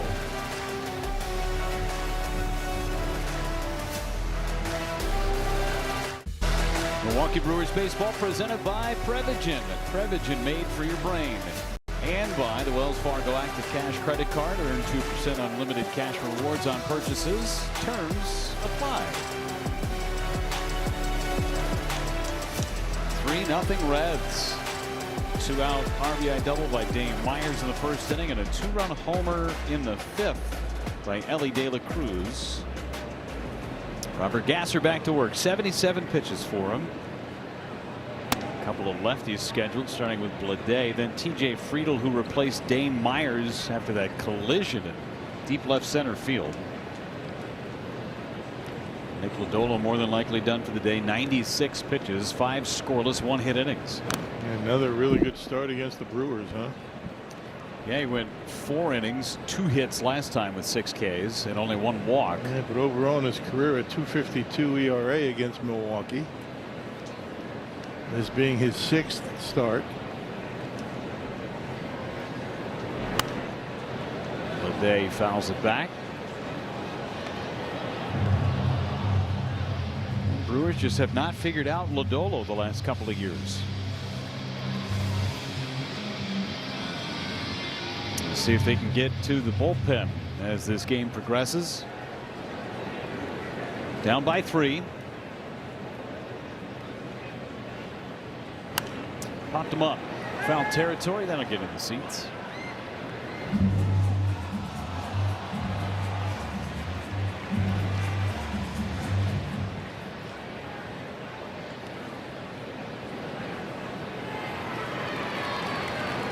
One and 2. Gasser deals again.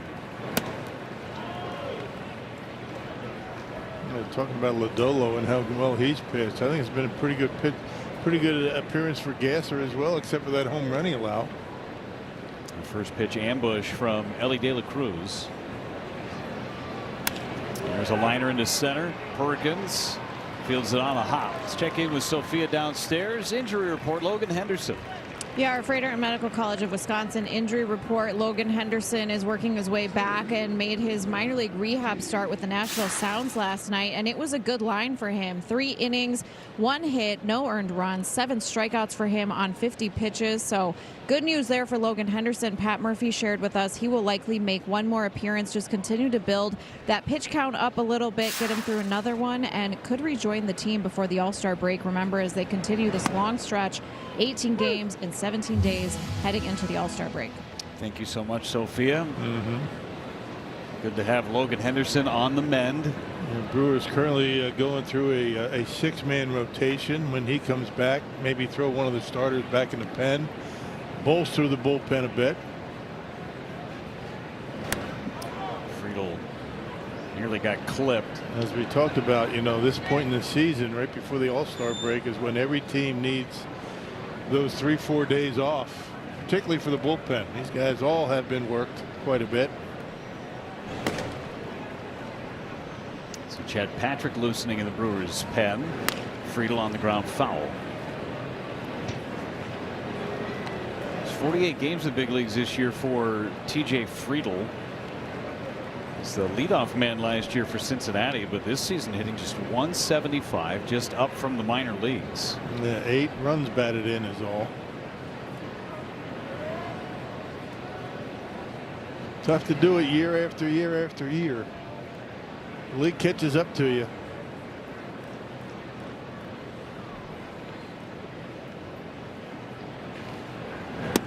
Wave and a miss. He's gone.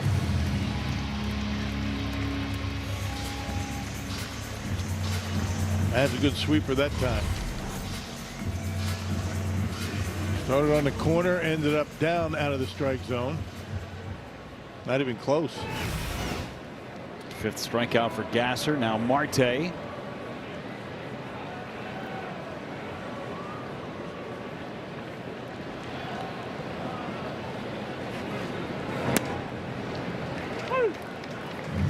Cutter's been a good pitch for Gasser today. If he can throw that pitch on that outside corner, that backdoor cutter to right-handed hitters. A tough angle to be able to do it, but that was a good one that time.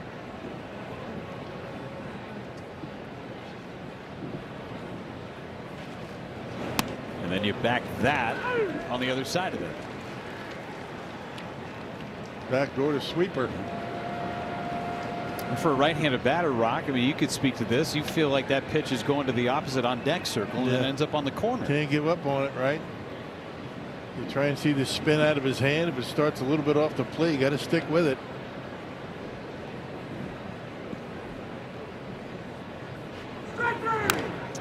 Fouled away. Tried to bury the cutter.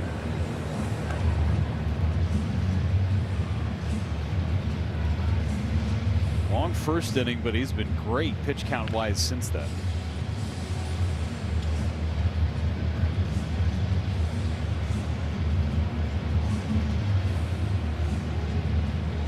It's been a good start, just hasn't had any run support.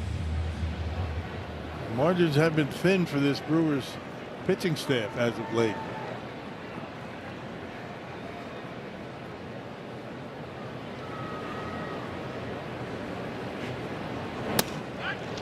Got some runs for Mizorowski in Friday's game. Victory against the Cubs. Doing a little differently with the homer.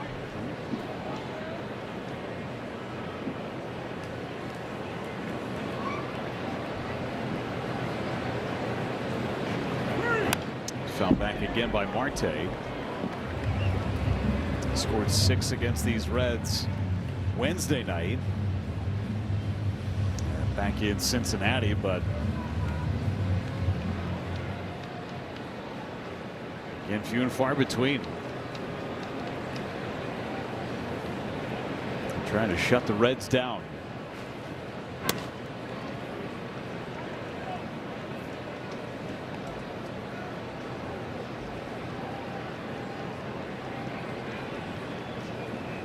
Pitch count starting to climb for Gasser. This might be his last hitter. Got up to 97 his last time out in Atlanta. Didn't come back enough. 3-2 on Marte.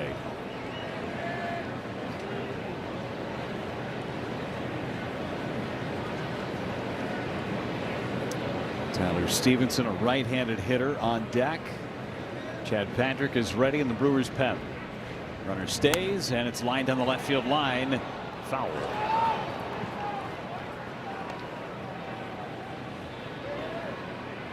Got in on his hands with the cutter. Yeah, right on the inside corner. And Marte got out in front of it.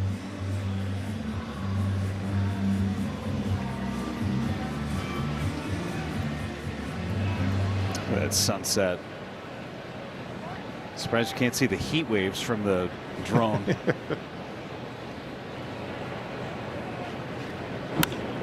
Popped him up into right center. Terang going out. He's calling for it and makes the catch. 2 away in the 6th. Chris Hook is coming out. And he's going to go to Chad Patrick.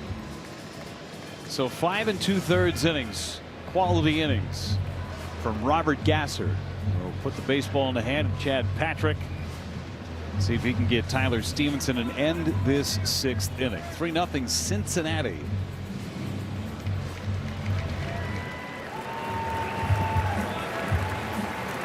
A better way to money. Tonight's Toyota drive of the game, Robert Gasser. 5 2/3 innings, 3 runs, 7 hits, struck out 5, walked only 1, Rock. Yeah, the really only bad pitch that he made was to Ellie De La Cruz, the 2-run home run. Other than that, he was able to get himself in and out of trouble for the most part, except for the first inning, a 2-out double by Myers. But again, pretty good outing. Of course, hasn't had a lot of run support lately. Brewers are hoping Chad Patrick can put up a 0 in this 6th as he comes in out of the bullpen. Our Gruber Law Offices, one call, that's all called to the pen. Rough outing against the Cubs. He had some control issues, gave up the 3-run home run to Ian Happ. Get him right back out there. Just 2/3 of an inning, and it was after he got the first 2 outs. He went walk, base hit, and then 3-run homer. Trying to find some confidence for Chad Patrick. Strike 2 on Stevenson. A lot of cutters.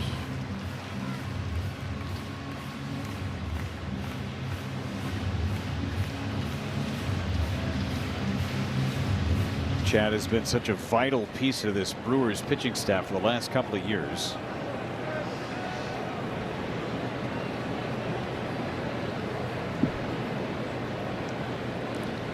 Oh, 2 pitch. Struck him out. That'll help. 3 pitches, 3 strikes. Stevenson's gone. Patrick inherits one. Strands him. Save big money this 4th of July weekend at Menards. From outdoor furniture to your favorite. America's pastime and a long week.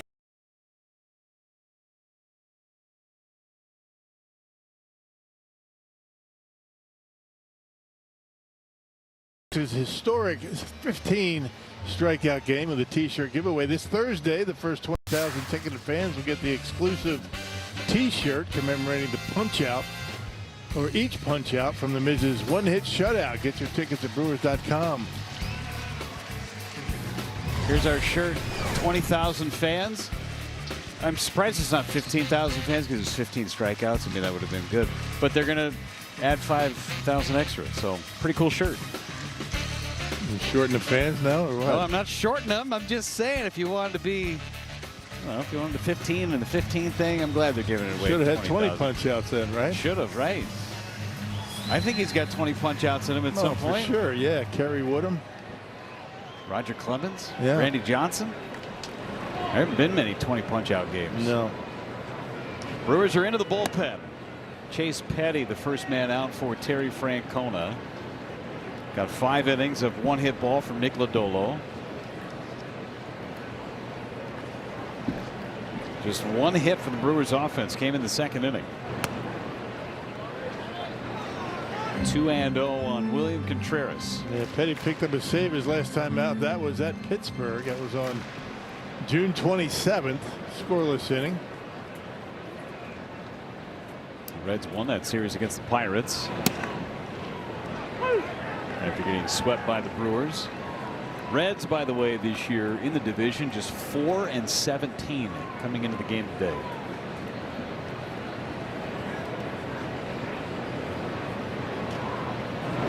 On the ground to third. Sal Stewart throws out Contreras.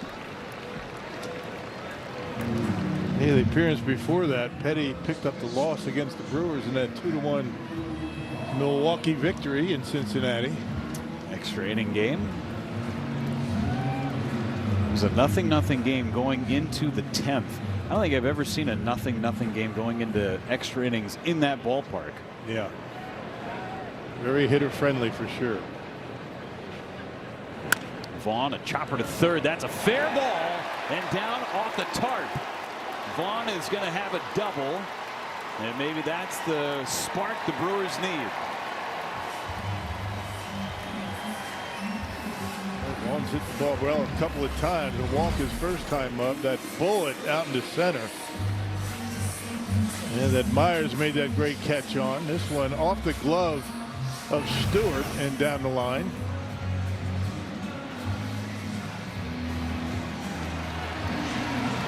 Christian Yelich will pinch hit for Gary Sanchez. Got the right-hander out there on the mound, so you get the left-handed bat in there as the DH. Jake Bowers is in the on-deck circle. He'll hit for Perkins. Also have Hamilton and Mitchell on the bench. Those right-handers, you start to unload them.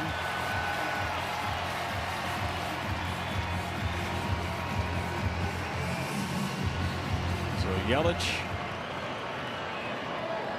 the man in scoring position. That's Vaughn. It's high, ball 1. Yelich as a pinch hitter this year is 1 for 3. The 1 hit went a long way. Pinch hit 3-run homer against the White Sox. Opening weekend. Head of the count 2-0.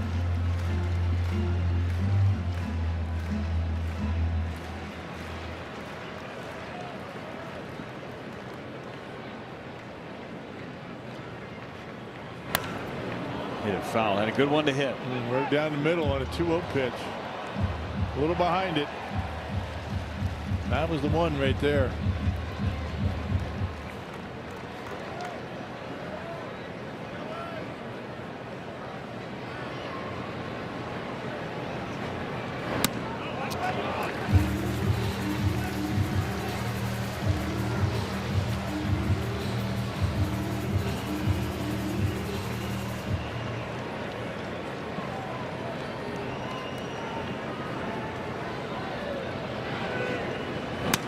walked him. Tying run coming up. It's Jake Bauers off the bench.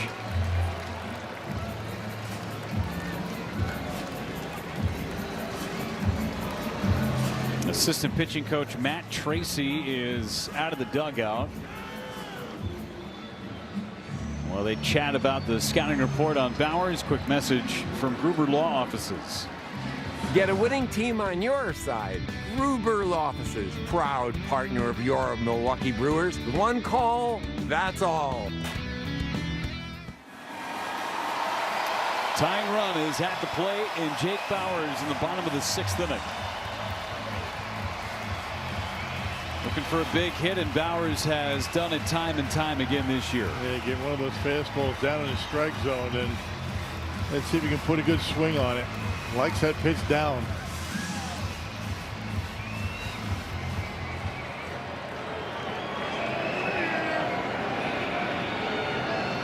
First one from Petty. Line to left. Base hit. Vaughn sent around third. He'll score. Yelich to third. Skunk is out of the box, Rock. Finally hit with a man in scoring position tonight. And a little flare into left. Sounded like Bauers got jammed a bit. Now you see the breaking ball. He did get it down on the trademark a bit and able to dump it into left. There you go. And Yelich able to get into third base. Shot on our wire cam, brought to you by Potawatomi Sportsbook. First and third, Frelick takes outside, ball 1.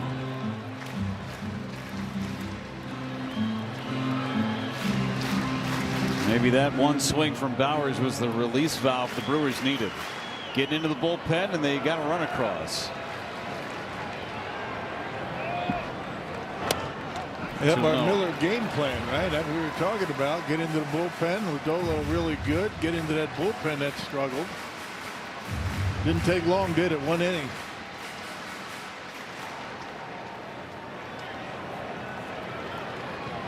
Two coming back. Strike on the corner.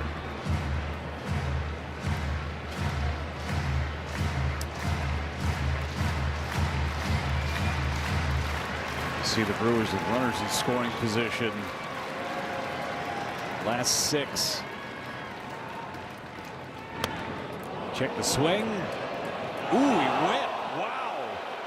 I'm not sure if the third base umpire even saw the play. If he was screened by Christian Yelich.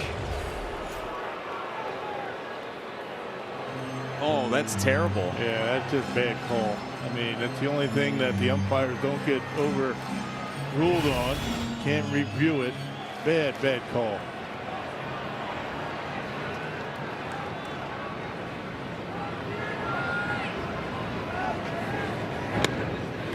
Three balls and 2 strikes. You don't see Sal react very much, and he had every reason to. Yeah, he does that a lot, right? I mean, the check swing like that, but keeps the barrel of the bat behind him. 3-2 with 1 away. Runner goes, and it's low. It gets back to the backstop. Here comes Yelich. It's a 1-run game. Good at bat by Sal Frelick. A couple of walks in the inning and a couple of hits. And the Brewers down by 1.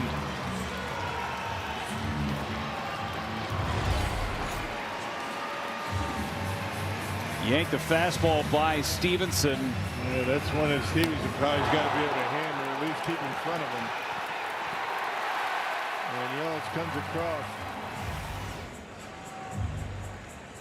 And we will see our 3rd straight pinch hitter. So Yelich, Bauers, and now Hamilton.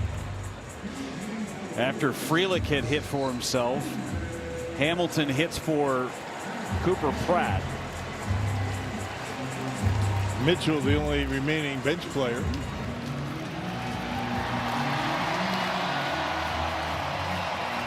So Hamilton hits for Pratt. Tying run at second base. The crowd comes alive.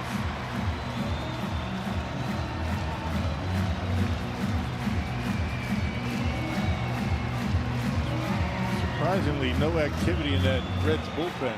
We saw this in the series in Cincinnati too, Rock. Big moment in the game. Hamilton takes high. It was a 3-run double by Andrew Vaughn. They left a left-hander in to face Vaughn when they had a right-hander ready to go. Did not bring him in. That ended up being the difference in the game. Nobody loosening right now. All quiet down there, surprisingly. Popped up foul by Hamilton on a fastball right down the middle.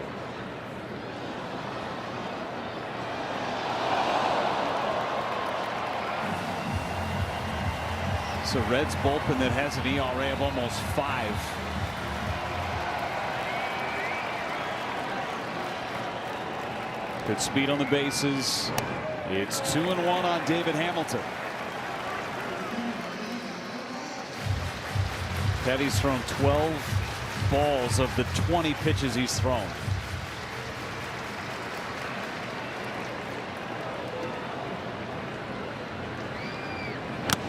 Into the mid of Stevenson.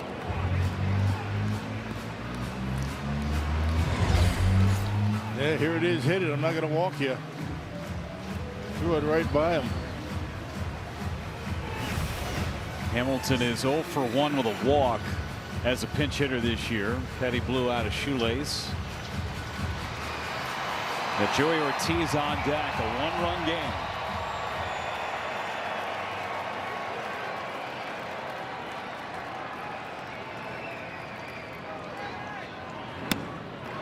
Three and 2.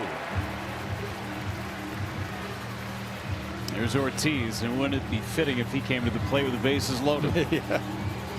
Shades of last year.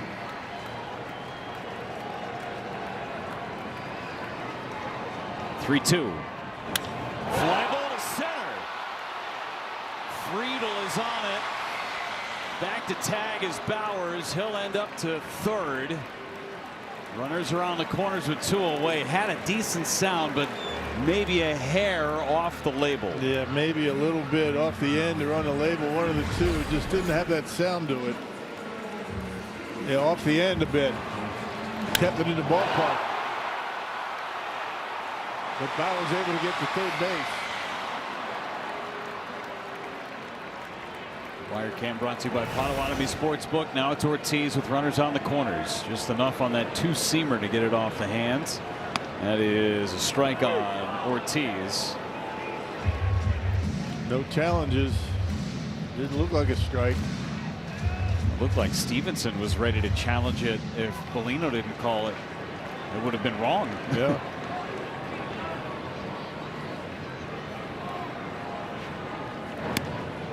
Strike 2.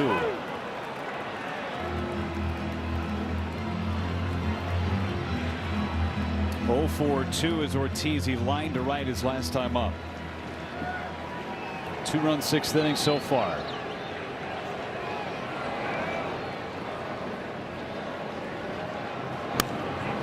Stays alive. Doubled up on the sweeper. That was a pretty good pitch. Joey did a good job to stay alive.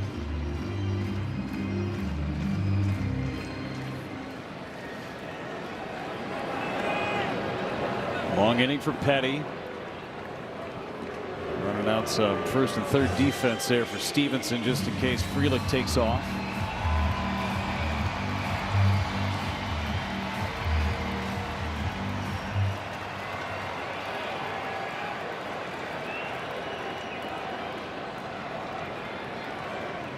Runner goes. Line foul by Ortiz. I've really got nothing to lose to steal, right? They're not going to throw through. It's kind of the way baseball has done it with, in this situation, 2 outs. Just go after the hitter. Let the guy steal.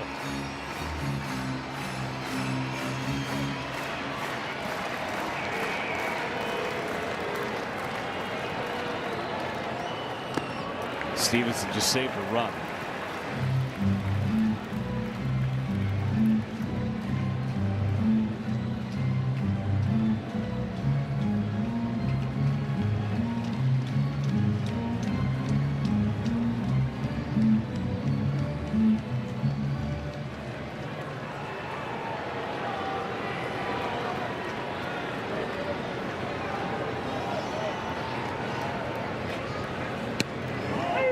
Strike 3 called on Ortiz. Brewers strand a couple of base runners, but they're right back in the game. It's 3-2 as we head to the 7th. Shines a blue moon. 28,000 in the house to see this one tonight. Toyota game reset, a 3-2 Reds lead. Nick Lodolo, good outing. De La Cruz, a 2-run homer. Brewers just scored a couple of times to get back in the game. New defense, Churio in center, Bowers in left, Hamilton at third, Ortiz at short. Chad Patrick back out there. Matt McLean, a liner to left and a base hit. So just after the Brewers get back on the board, Patrick, really important for him to put up a 0. Get the Brewers offense back to work. And keep that momentum in the first base dugout. Yeah, that was a four-seamer, and McLean able to hit it hard into left. 8th hit for Cincinnati. Brings Edwin Arroyo up. Singled and scored ahead of the De La Cruz homer in the 5th. Squares to bunt, lays it down. It's a good one. Hamilton throws to second. They got it out there. Oh, what a throw. I'll tell you, just in the ball game, that's not an easy throw. Sidearm. He picks it up. He was right on top of it. Arroyo bunted it a little bit too hard, but that was a perfect throw to Joey Ortiz. And they get him easily at second base. What a play. We've seen some dazzling plays at third base today. Ortiz earlier in the game to get a force out at second, and now Hamilton. Look how quickly he got rid of that baseball, right on the money. De La Cruz hits from the left side. Takes strike 1.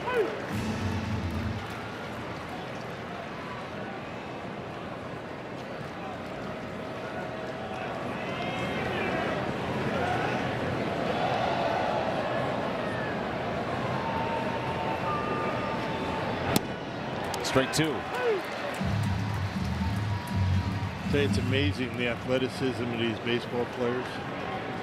And we saw that great play in center field by Myers, and now Joey, or I should say Hamilton, able to make a terrific play to second. Not by chance, they work hard at it.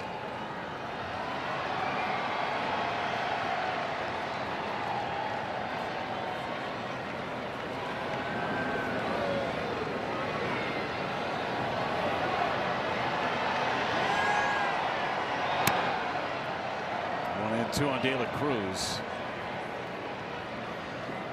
He will chase.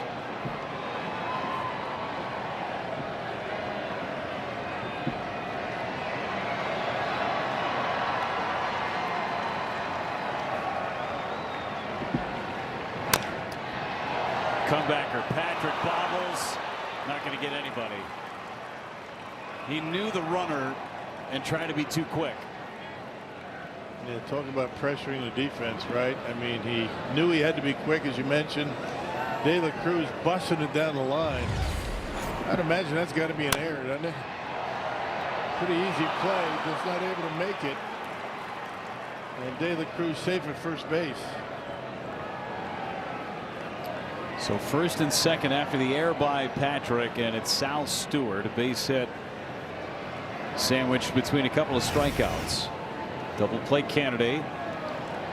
Got great speed on the bases, though. There's a strike.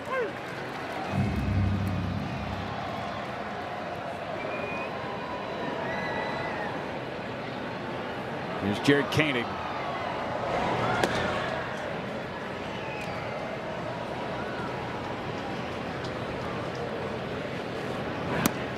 Strike 2. And a challenge from Stewart. Leads the league in challenges. Gonna lose it. Previous pitch is a strike. The batter has challenged. Clearly a strike. The pitch is a strike. Cincinnati has 1 challenge remaining.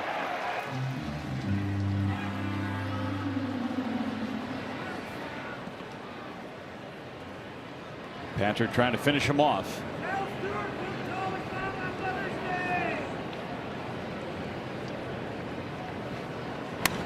Fouled it away. Too good on a 99-mile-an-hour fastball from Chad Patrick. Well, same thing he did to Stevenson, right? A couple of cutters and the high fastball to get him to strike out. Tried the same thing right there to Stewart.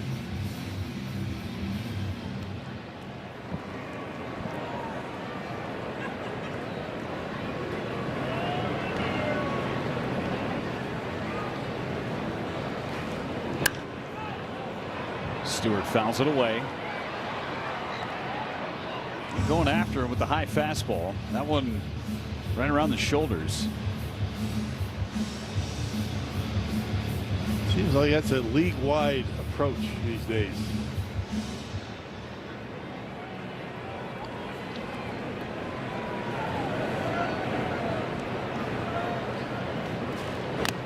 In and out of the glove of Contreras.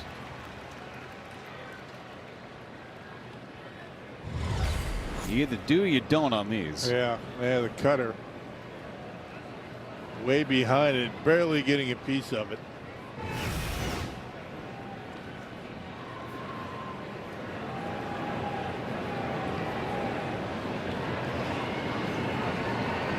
Another 0-2.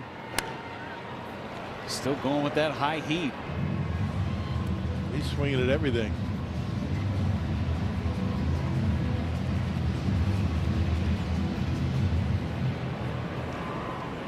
Four straight foul balls after he took 2 strikes to open up the sequence. Popped him up. Chourio gets behind it. Makes the catch. Throw's going to go to second base. Arroyo tags and goes to third. 2 away for Steer. And Patrick won that battle. Everything he threw, Stewart was going after and got him on the end of the bat. Good decision for Jackson Chourio to throw to second base. Keep De La Cruz at first. Yeah.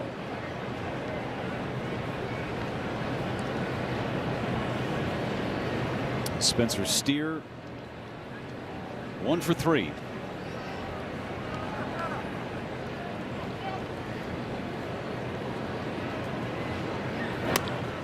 Takes it wide.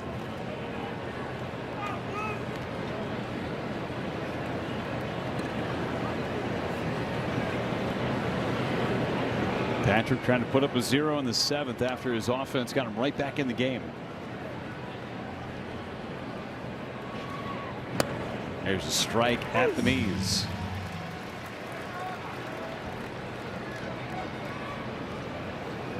See, now this is when framing becomes an issue for William Contreras because the Brewers don't have any challenges remaining.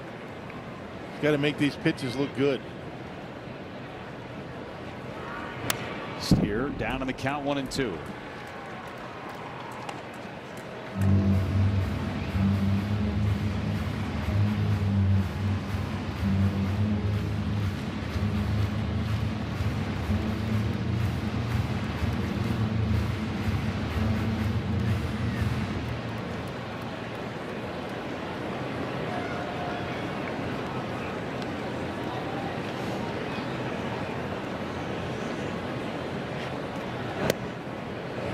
Tried the cutter.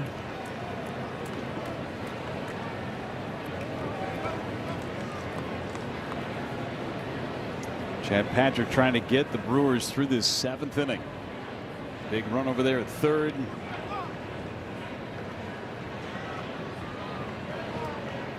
Steers, swings and misses at the cutter.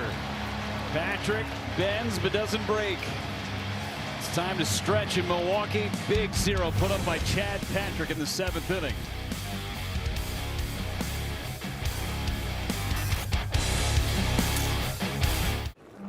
Here with you, and Tim, fitting all games last week decided by 2 runs or fewer. Here we are, a 1-run ball game. This game, I mean, the offense woke up when the righty comes in. A lot of pinch hit, a lot of defense in this one. I thought Robert Gasser was good. Coming up on Brewers post game presented by Freighter and the Medical College of Wisconsin. We'll talk about Nick Lodolo, back-to-back shutout starts against the Brewers in a week span. We'll talk Gasser and hopefully the Brewers' 22nd comeback of the year, guys. Let's hope so. Jackson Chourio ahead of the count, 1-0 against Petty. Maybe gets one batter to start this 7th inning. They got a left-hander loosening in the bullpen, Sam Maul, with Terang due up next.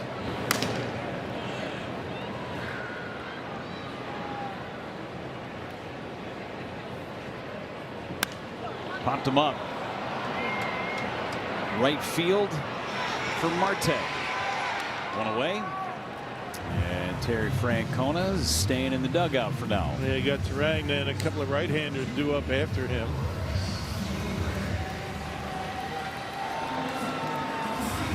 Contreras and Vaughn. Talking with Mike Napoli in the dugout. Brewers do have a pocket of 4 straight lefties after Vaughn. Swinging and a miss by Turang. He had some ill intentions with that swing. 0 for 3 for Turang.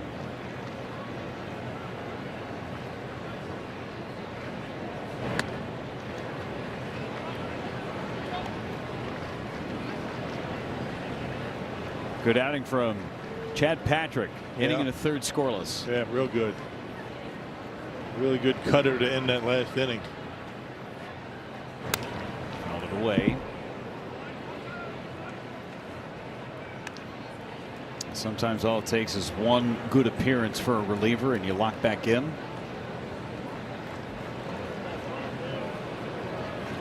Something to feel good about out there, you betcha.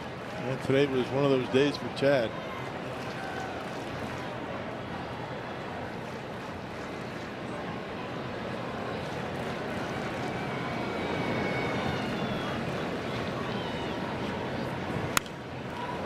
Stayed on the changeup. 1-2.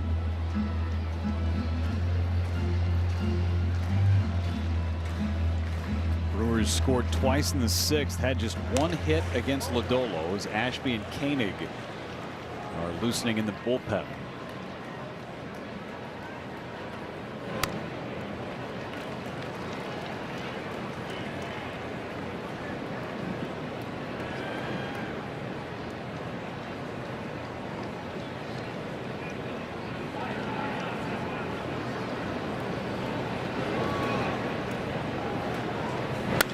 Turang to center. Back. Friedel still back, and we are tied.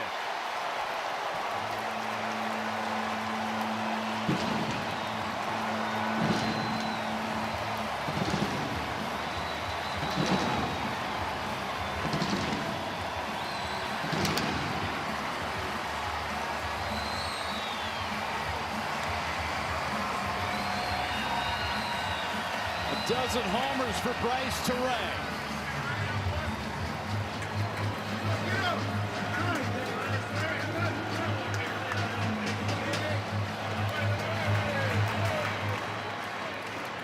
That was a blast. Off the batter's eye. Now Contreras a roller to short. McClain makes the play. Let's go back to the home run by Bryce Turang. And trying to stay inside the baseball. That was what he was working on over the weekend with Vogelbach. Talking about staying in there, not trying to pull it by accident, and that's what he did there. Dead center, way back, and we're tied. Majority of his home runs have gone to center or left. So when he's dialed in, had 3 hits to the left side to end the game yesterday as Vaughn takes low. That's the swing that we grew to love so much first 2.5 months of this season. Natural instinct for guys to pull the ball. You think up the middle, maybe into left center as a lefty. And that's what he did right there. Stayed inside the baseball. Hands led the barrel of the bat, and he knocked it out of here.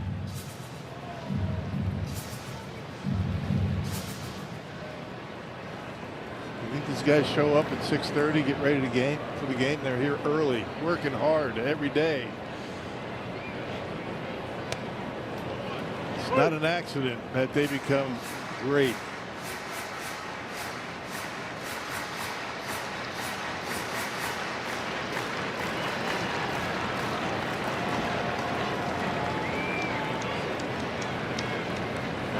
Vaughn towards the middle.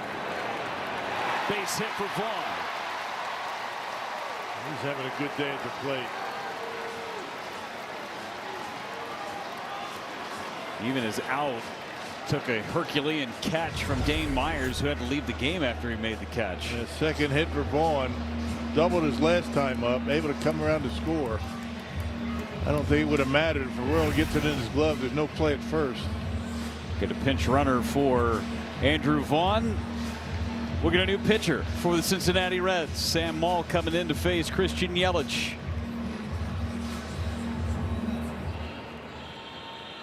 another day. Same pain. Authority of the Milwaukee Brewers may not be reproduced or retransmitted in any form, and the accounts and descriptions of this game may not be disseminated without the express written consent of the Milwaukee Brewers. I am entranced by this guy. You think he makes pies, Rock? Yeah, he's a guy. Yeah. If he doesn't, he's missed his calling. That's an 80 grade spin right there. I mean, you can't get much better than that. Wow. Sam Moll on left-hander for Cincinnati, 39th appearance. Made 2 appearances in Cincinnati against Milwaukee. 1 good one, 1 bad one. Still going. Holding, still holding. It's like Vince Vaughn, old school. On the rings. Here's the 0-1 to Yelich. And strike 2. Told you Garrett Mitchell was pinch running over at first base. No one pinch running for that guy. And a big bat out of the lineup for the Brewers now.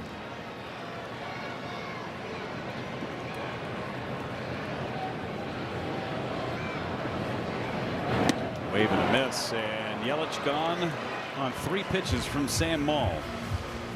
Bryce Terang hits a home run to tie things up here in the 7th inning. We go to the 8th, all square, 3-3, Brewers and Reds. Here's July 1st. For every Brewers RBI, Northwestern Mutual Foundation funding 5 hours equivalent to $250 of childhood cancer research. Northwestern Mutual and the Brewers proud to partner in curing childhood cancer. Bryce Terang, solo homer in the 7th inning, all square on a beautiful night for baseball in Milwaukee. Aaron Ashby takes over on the mound for the Brewers. 39th appearance for him. A 10-1 record, good earned run average. Appeared in yesterday's game against the Cubs. Gave up a run. That was on a wild pitch. Started with a 1-out walk and then a base hit. Strike.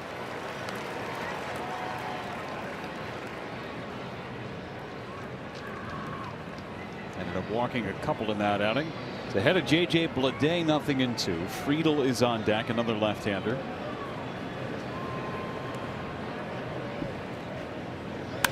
Fly ball, center field.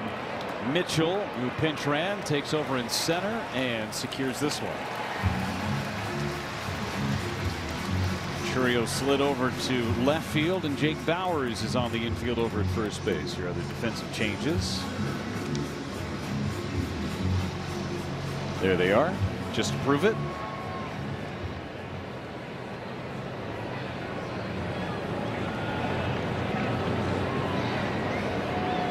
Look at that sunset.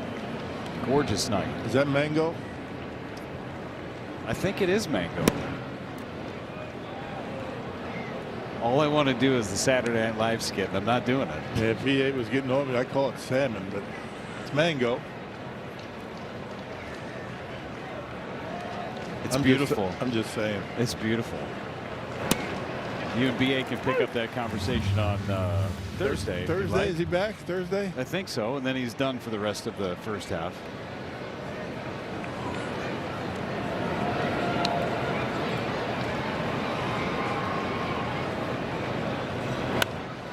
Popped up foul. Contreras got some of the backswing from TJ Friedel.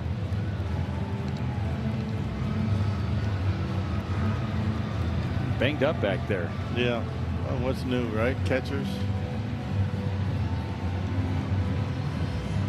First day of spring training, the best you're ever going to feel.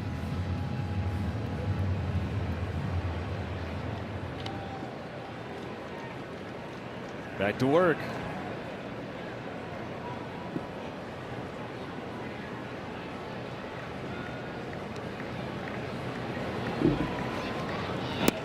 Got him. Nasty slider. Friedel frozen. I don't know how anybody hits that pitch. As late as it breaks, as sharp as it breaks, it just freezes them. Not much you can do about it. And it's just a nasty pitch. Big old wheel of cheese right there. A couple of bites out of it. Noelvi Marte, 2 away, 0 for 3 in the game.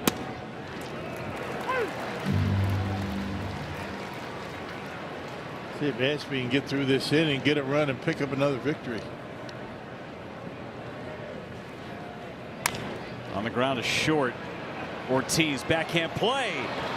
Wide throw. Marte trying to get to second base. Terang puts it in his back pocket.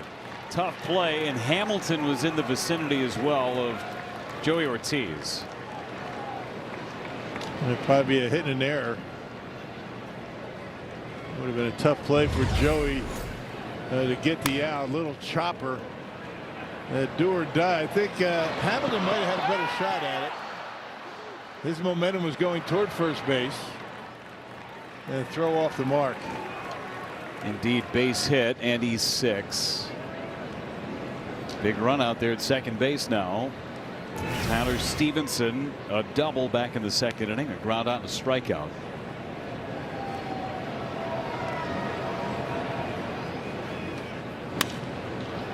One.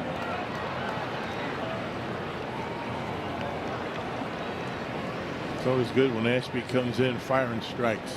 There are times when he can be a bit wild. Well, he's 9 of 10 so far in the strike department. Just wide with the changeup. I don't think so much he's trying to hit the corners. He just has such big movement that the pitch just flies out of the strike zone quickly.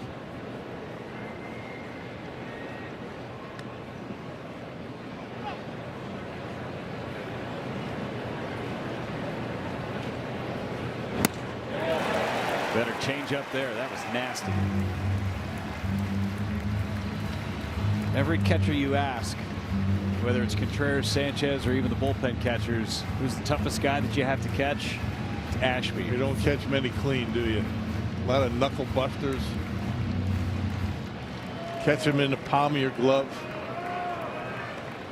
Bend your thumb back. 1-2 on Tyler Stevenson.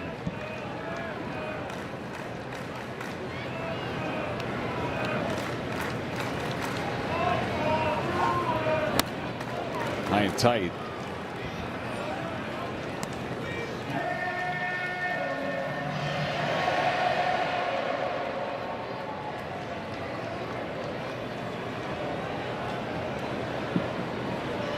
Three in the 8th inning. Ashby ready. Full boat.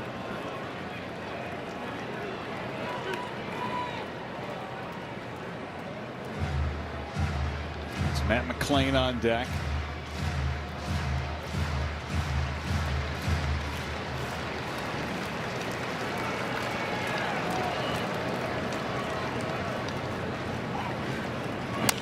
Ground ball to short. Ortiz throws him out. Ashby with a clean 8th inning.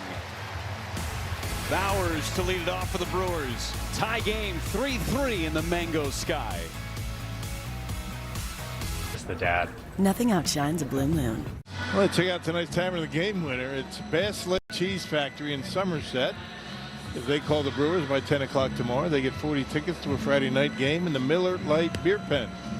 It's offered courtesy of the Tavern League of Wisconsin and Miller Lite. The Brewers in search of a run. It's 3-3 in the bottom of the 8th inning. Jake Bowers will lead it off against Sam Maul. Pocket of lefties for the Brewers.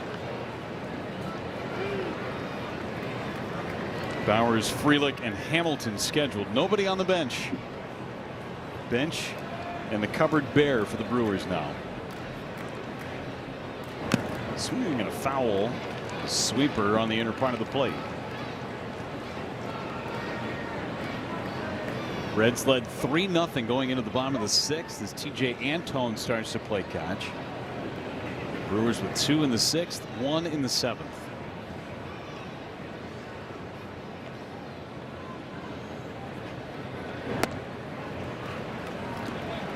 Trevor McGill is playing catch in the Brewers bullpen. That's a good looking cowboy hat. There's McGill.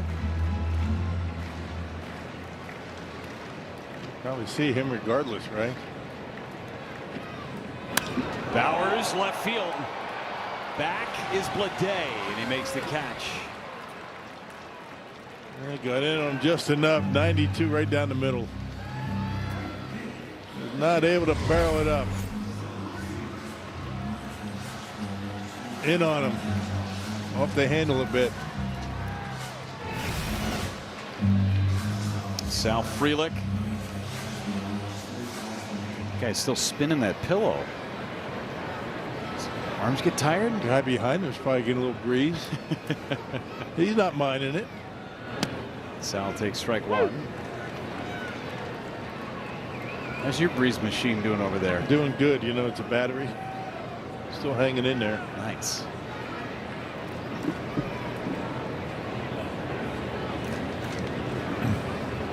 Oh, one to Frelick.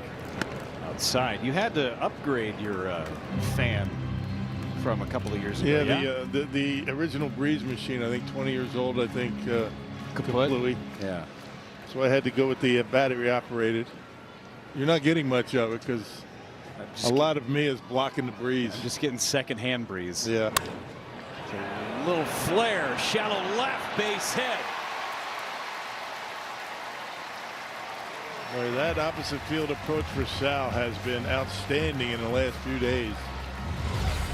Lefty versus lefty doesn't seem to bother Sal. Pitch up a little bit. He's thinking left field all the way. That's why he's able to get a bat on this pitch. Now, if you're thinking pull, there's no way you hit it. That's a big swing and a miss. More than likely the last batter for Maul with Ortiz on deck. Right-hander in the bullpen. Third baseman in on the grass. Stewart bunting. Hamilton got it down. Maul throws. Out is the call. Close. That was close. Didn't have to be. Well, he was flying up that first base line. Yes, he was. They will not challenge. And it was pretty much right back to the pitcher. Just got him by a quarter step. I mean, if he puts that up the third base line just a little bit, he's safe. Going to give him a sacrifice, right? Yep. And Terry Francona's coming out. He'll take the ball from Maul. Antone's coming in to face Joey Ortiz. Go ahead, run at second base. Well, join a special Brewers Alumni Legends game presented by Northwestern Mutual after the game on Friday, July 24th. Score a bowling shirt with a special ticket package and enjoy concession discounts at the game. Grab your tickets and learn more at brewers.com/legends game. It's going to be fun. That'll be a fun day. It's going to be a blast. Can't wait to see everybody back in town. Less than a month. Here's TJ Antone. Tommy John surgery 3 times. Throws strike one. A lot of off-speed stuff from Antone. Sweepers, cutters, curveballs. Not many fastballs. There's another. Check the swing. Didn't go. 0 for 3 for Ortiz. Remember, it was Ortiz that had the game-winning sacrifice fly against the Reds in game 1 of their series in extra innings. That was last week. Fly ball to center. Back is Friedel. Still back at the warning track, and it's gone! Joey Ortiz! That away, Joey. Boy, he needed that. Wow.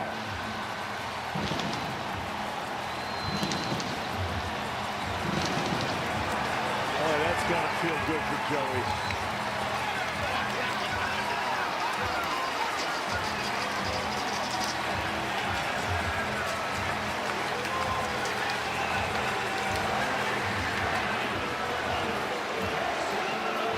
The Joey chants are loud. He shaved his head. He got rid of the bleached tips. And he hits a 2-run go-ahead home run in the 8th. And now Churio fouls it back against Antone. A 2-out home run by Joey Ortiz to give the Brewers a 2-run lead. Boy, oh boy. How about that? Sweeper down in the zone. What a swing. Foul back Chourio trying to go back to back. To dead center. That's where the big boys hit him. Can't wipe the smile off his face tonight.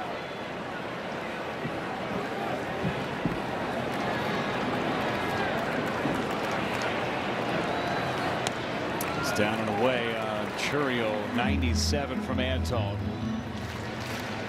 So many opportunities for Joey Ortiz.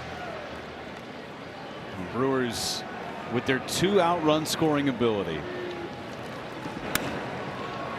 Fly ball to right, slicing into the seats. Get to the bullpen, Rock. Get to the bullpen, and you know that was our Miller game plan today. Sometimes it works out, sometimes it doesn't. Got nothing against Lodolo the first 5 innings. They've scored 5 against this bullpen. Chourio again fouls it away.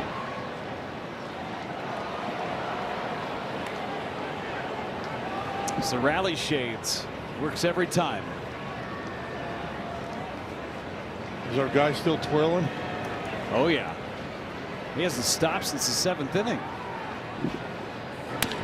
On the ground is short. Hard hit, but McLean is there and throws him out. Rally pies for everybody. Joey Ortiz with a 2-run shot to straightaway center field. He leaned on it. Come on, baby. Get out. That away.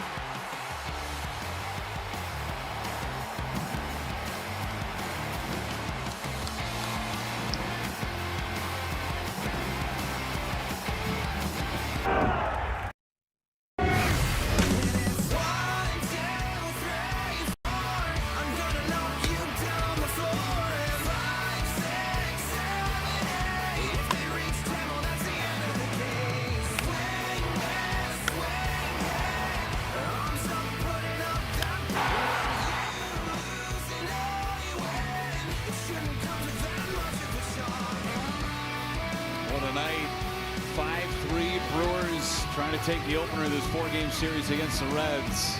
Joey Ortiz, a 2-out, 2-run homer to straightaway center field to give the Brewers this 2-run advantage for Trevor Megill to try and lock down the save. Yeah, McGill's been really good as of late. He's posted a 1.38 ERA in his last 26 appearances.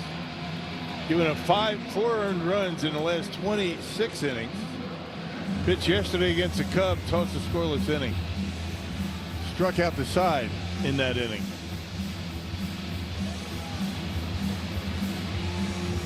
He'll get 8, 9, and 1. McLean, Arroyo, and De La Cruz, barring any pinch hit opportunities. McLean swings and misses at first pitch heater. It's 0-1. Base hit, a sacrifice, and a fly out to center for McLean.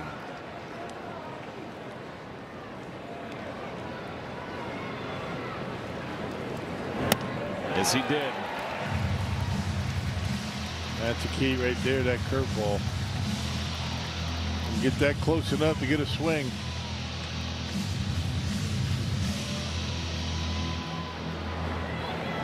Trevor Megill did not like that baseball too much, so he slings it over to the side. Buy some time to recalibrate.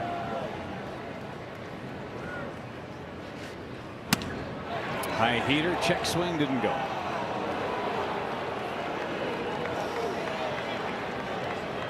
May have gone more than Sal Frelick went a couple of innings ago.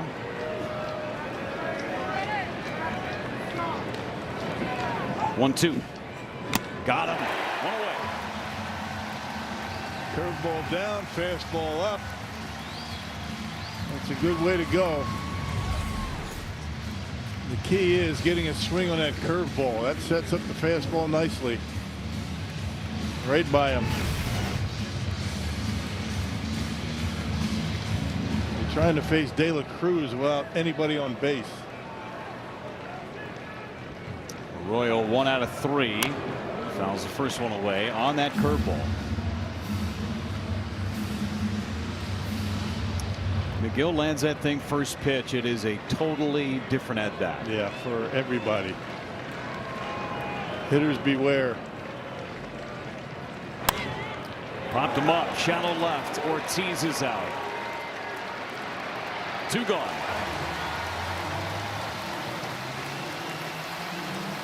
And you will face De La Cruz, nobody on. Yeah, nobody on. He can't beat you here with a big fly.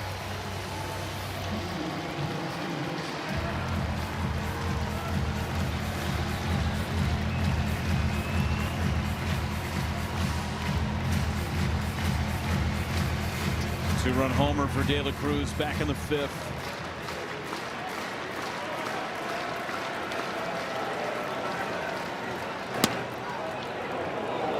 No challenges available. Yeah, that was 0-1. Strike though.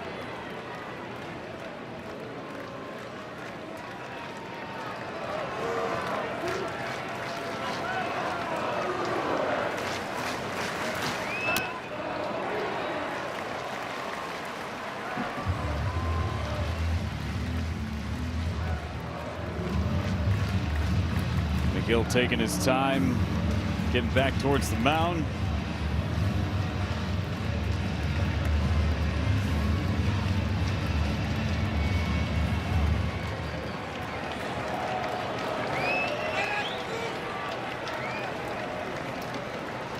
Pitch com not working. You see William just say throw a heater. Now a curveball. Hit a curveball close.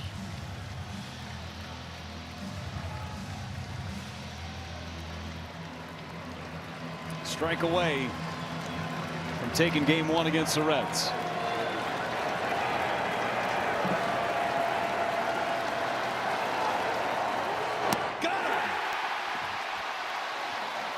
Trevor McGill slams the door on Cincinnati. A 5-3 win in the opener. Another win for Aaron Ashby. 11-1. He leads the league. How about the Brewers in the comeback? We talked about how good the pitching has been first half of the season. It continues to be. Bullpen outstanding tonight. And how about Joey O?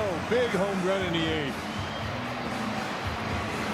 Swing of the night right there from Joey Ortiz. Terrain tied it in the 7th. Ortiz won it in the 8th. What a night at the ballpark. A 5-3 victory and a lot to dissect as the Brewers got to the bullpen and they beat the Reds. Same time, same 2 teams tomorrow right here on Brewers TV. For Bill Schroeder, Sophia Minner, our entire crew, I'm Jeff Levering saying so long. Stick around for the Freighter Medical College of Wisconsin post-game show. Stephen and Tim standing by out in Ellie's Corner.